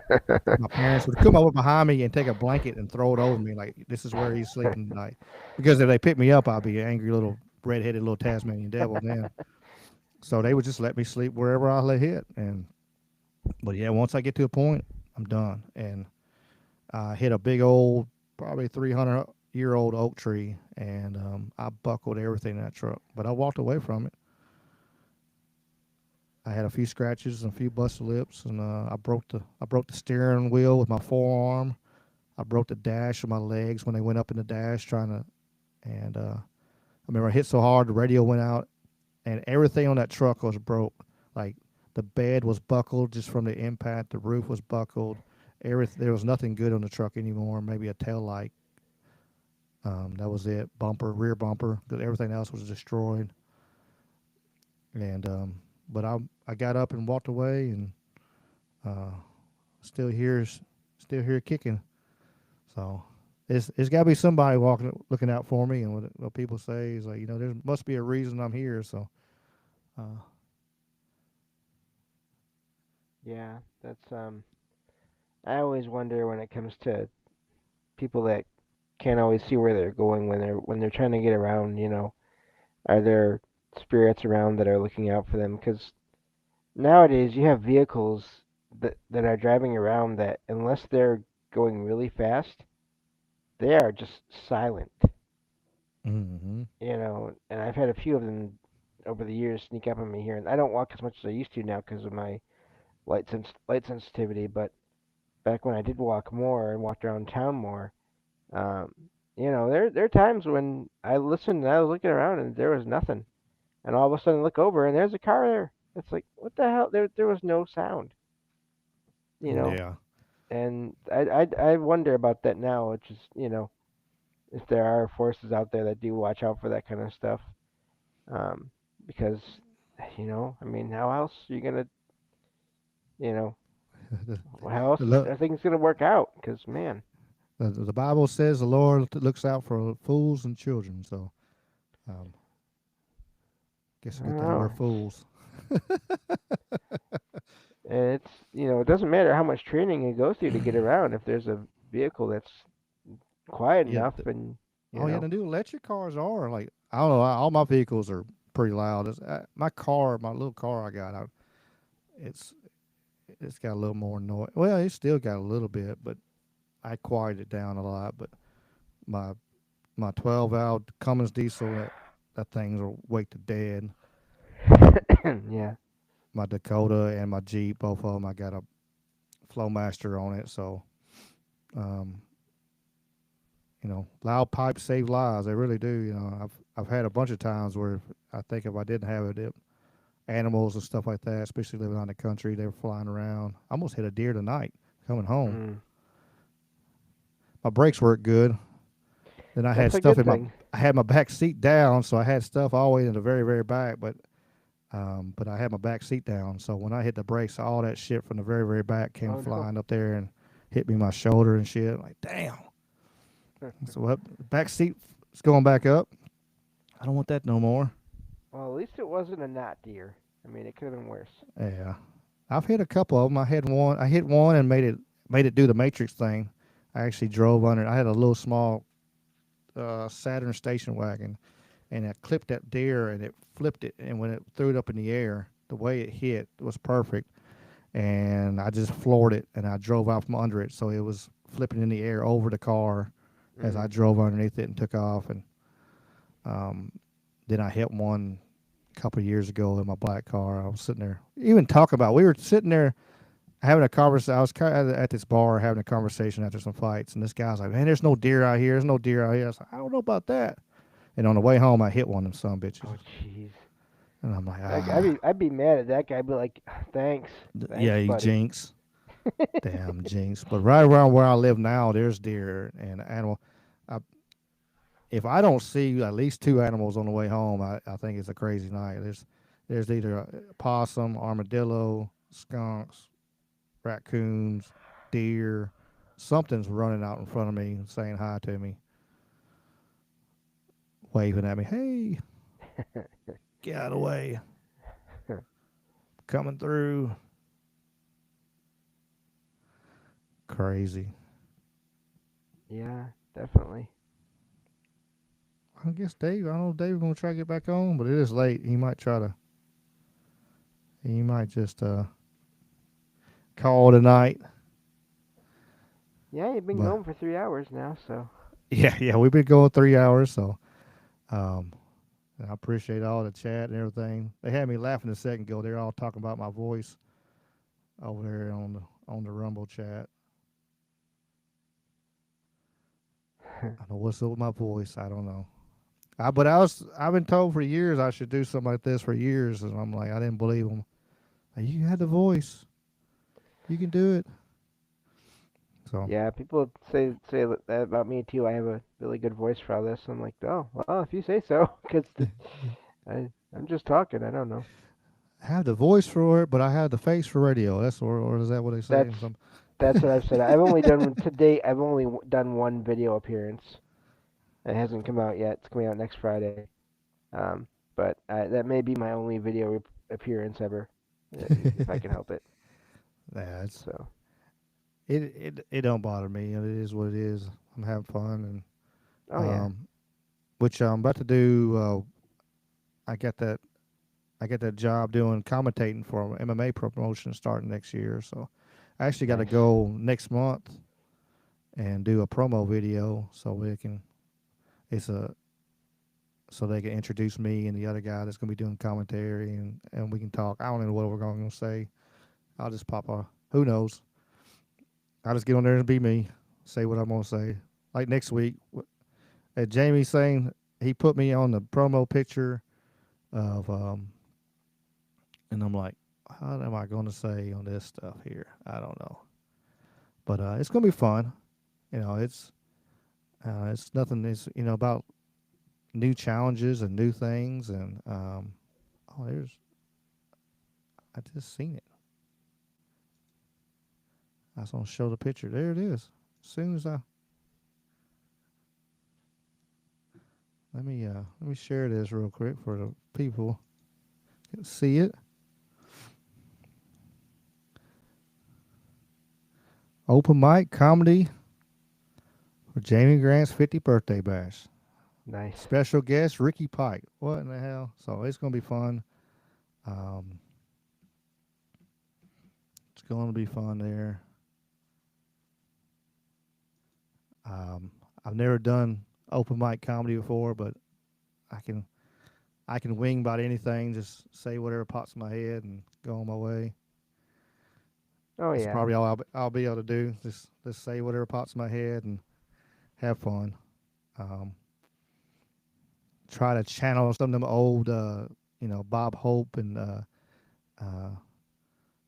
roast from the back in the day. There you go. Do some research to watch some roasts beforehand, and Yeah, yeah, it's gonna be fun. Appreciate y'all dropping links in the description. But it's almost midnight. Guess we can start winding it up. I don't think Dave. Um, guess yeah, we can start winding everything down. James, tell the fine folks if they don't know, we got some new watchers. I've seen that in the chat. So first timers in here, thank you for being here. Much love, and I hope you enjoy. I got lots of content. I do shorts of just random information I find. Um, whatever I think, be interesting to throw a little short together. I try to do long form, pre-recorded, and of course we do the live every Wednesday. And then we try. I haven't done it in a little while. I want to get back doing some day shows. We'll see how it goes. So I do some conspiracy lunch with Ricky day shows sometimes. So right now I've just been busy doing all kinds of stuff. Like last week, me and Dave was putting the ceiling in this building right here and insulating everything, getting stuff ready, and still a work in progress in here. So we're still doing all this fun stuff. So, yeah, James, tell everybody where to find you. I know they're going. Our lovely ladies of dropping links, the Indie and Sweets are going to take care of some links. But James, tell them about yourself one more time for me. yeah, thank you all for doing that. And yeah, so my name is James Salsido. I have a podcast called Salsido Paranormal. Just hit 5 years of doing that as of this Halloween, and 900 episodes on that weekend as well. And yeah, I just cover all things paranormal, share experiences that I find online, and or whenever anyone contacts me to talk about them. And I put out shows usually 5 days a week, and you can find all my shows and all my social media, basically everything at salsidoparanormal.com. That's SALSIDO paranormal.com. And there's all kinds of ways there to listen and reach out to me and support the show if you choose to do so. For sure, Jay. Check out James's books. I was looking for one. I know it's in the bookshelf right here. I know I got a couple of them. There it is. Yep, I've done some writing here and there, and I started out writing, and then because I thought, no, I'm never gonna be on a talk show kind of. I'm not gonna be a talker. That's not gonna happen. So I started out writing, and but yeah, so Yeah, I got two of them. I got Darkness Rises and Experiences. So check out them, and they're on Amazon. And like I said, I got the books because that way down the line, uh, it'll be here, and other people can read them later on. Or so. But I appreciate everybody being here. I appreciate it as always. It's humbling to me to have so many people come and listen to me talk and my friends. And hold on, here comes Brother Dave. I was wrong. There he is. I think I made my little laptop mad. It's running a big monitor and had some extra stuff going on it. I don't know. But Yeah, I understand. It gets a little. Had to get you one of them. They got the little fans you can put underneath there. Little laptop fan, the big like this. There's sides of the I laptops. prop it up with rocks. I keep it off. I need a fan. I need a big fan. yeah, I keep it like where it's not sitting flat. But yeah, if it's running extra It's stuff like that, yeah, like it's warm though. That baby's yeah, cooking. yeah. Get you one of them like laptop fans where you put it underneath it. It'll sit on top of it, and then you still want to put it up a little bit at an angle, whatever. All right. I used to have a tray. It was pretty neat. You could actually adjust it up and down, but it had fans built into it, so you put your laptop and stuff on. It was pretty neat. I had it work. It's well, how do you say this? Samuel L. Clemens is your alias. What's the? This is stage name. Yeah, alias. That's right. It's the stage He's name. he's a historical figure. He was pretty smart. He said smart stuff. I can only hope to be half as smart as Mark Twain. He said a lot of really smart stuff. He said, "Get your facts first, and then you can twist them as you please." Among other great witticisms. The rumors of my death have been greatly exaggerated. Yeah, so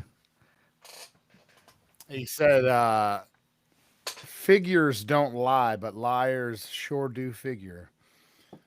Talking about stats and such. Yeah, he was a smart man, really cool cat. I really like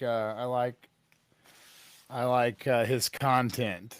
It's been a while since he put any content out, but anyway, hopefully I can fill in the gap. Yeah, and Karen's Mark Twain is his alias. That was his alias. That wasn't his real name. It was actually Samuel Clemens. Isn't that that's riverboat terminology, right? Yeah, yeah.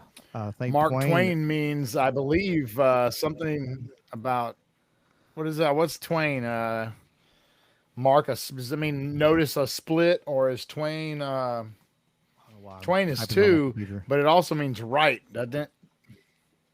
I think it also means like notice what's on the right up ahead. I think maybe. Anyway, it's river terminology. I know that, which is cool. Mississippi River, Mississippi. Did I say Mississippi?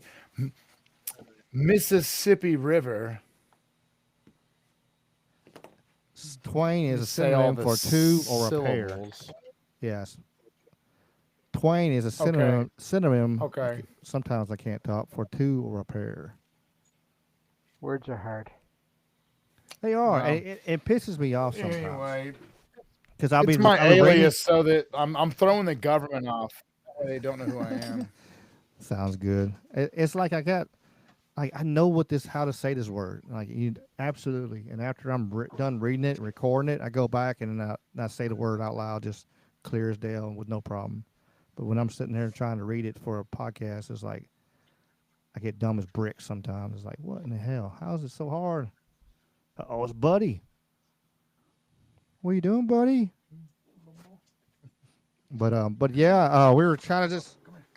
We thought you were done for today there for a second, but we about to call it a night. It's about midnight. Any shout outs, Dave? There's a fat boy. Oh, there he is. Other than Buddy? I know Man, you got shout out Buddy there. I'll shout out my boy Remy. He came down and eventually we'll get him down to all heart. There's another shout out. But he wanted to do a little stuff.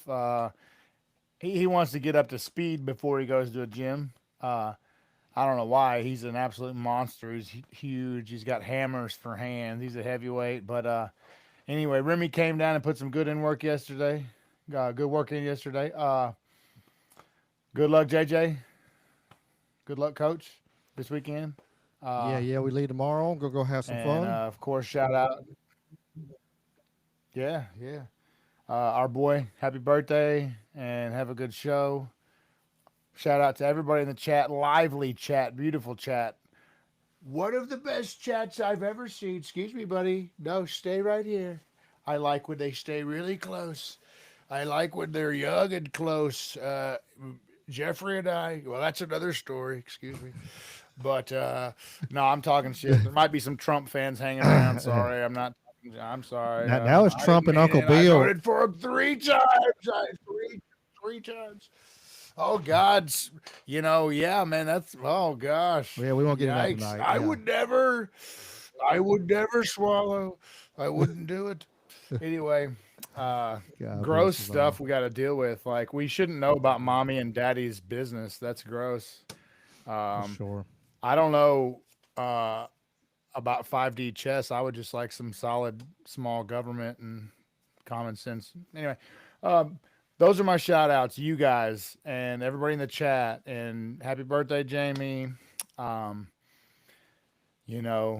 don't think I ever congratulated Wit for Miss Wheelchair Tennessee, right? Man, you've been to the gym. You've been to our gym. And I was gonna say, stop you. I don't mean to interrupt, but and like, you've been to the gym. You know how steep them stairs are to get to where my room is.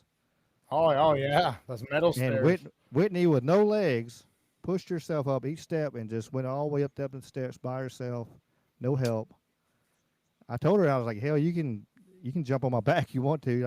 I'll be down here. You grab like seatbelt, grab around my back, and I'll carry you up the stairs. And she's like, nope, doop doop doop, all the way up and doop doop, all the way down.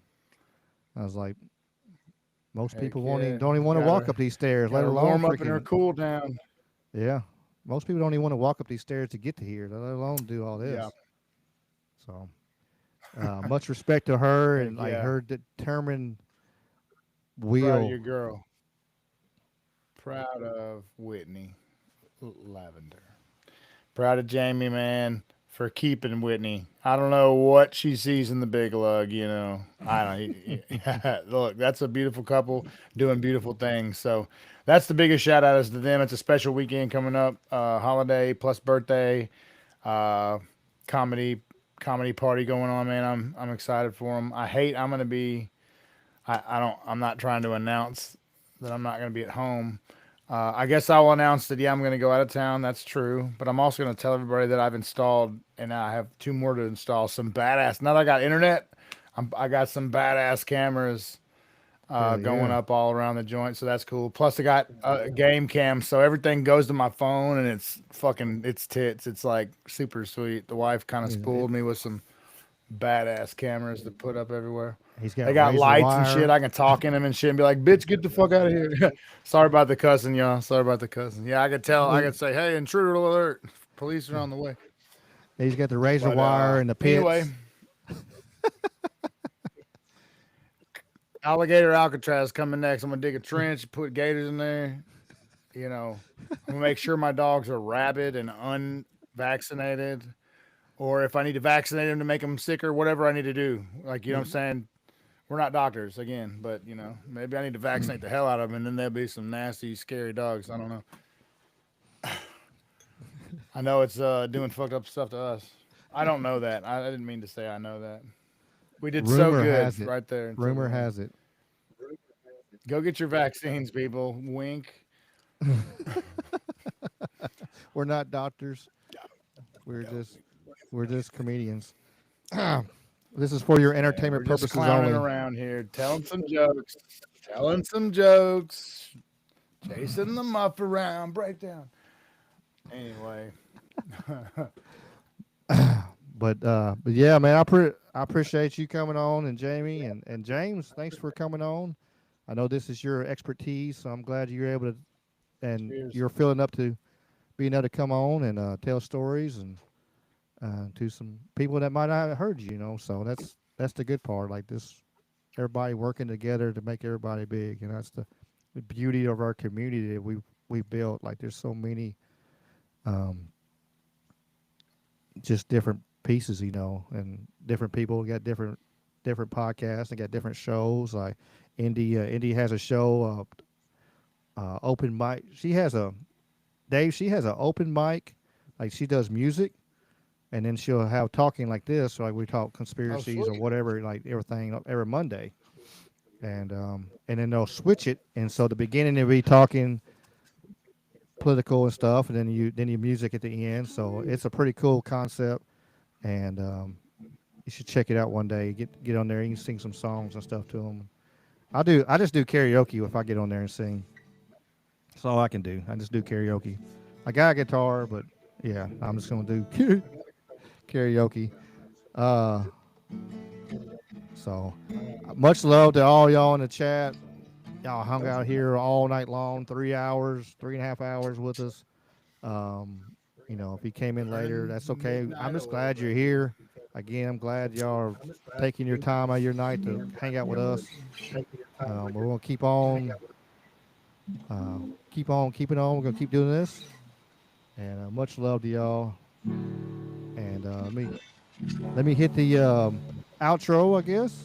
I need to figure out how to do this. Outro, baby, yeah. It's outro time. One of my new favorite songs here. So y'all hadn't heard it, y'all in for a treat. So check it. Y'all stick around for the song now. Gotta hear the song.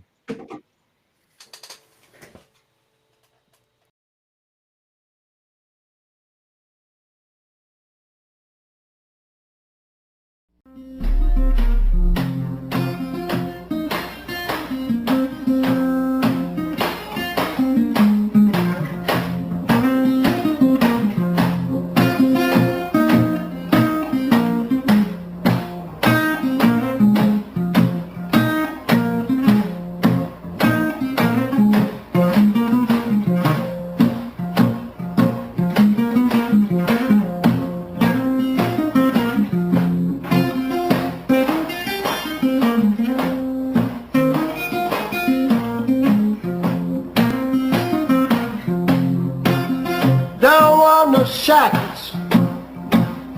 Don't want no shackles on me. Don't want no shackles. Don't want no shackles on me.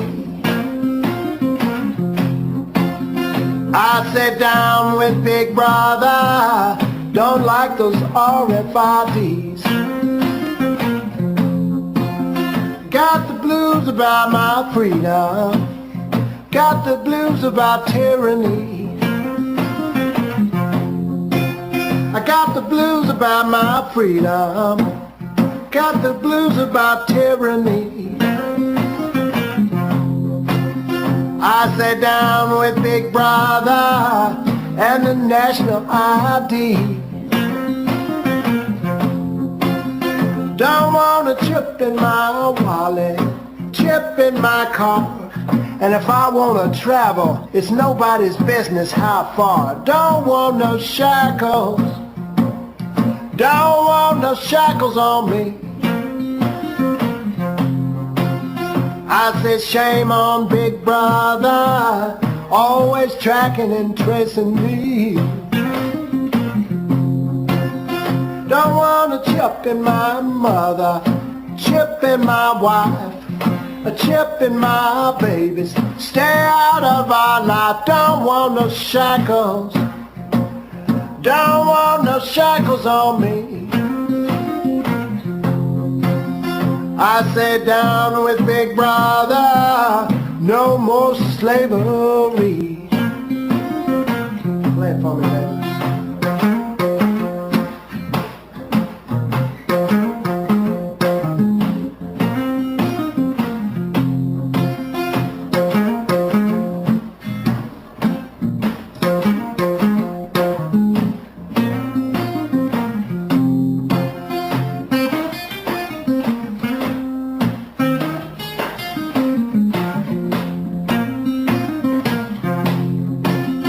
Now, do you want a chip in your forehead, a chip in your arm, always tweaking your brain and causing you harm? Don't want no shackles, don't want no shackles on me. I sit down with Big Brother in the good old USA. I sit down with Big Brother, down with Big Brother, down with Big Brother, down with Big Brother, down with Big Brother. Don't want a spy chip in me. Everybody, I sit down with Big Brother, down with Big Brother, down with Big Brother, down with Big Brother, down with Big Brother. It's all about liberty. I have come here to chew bubblegum and kick ass. And I'm all out of bubblegum.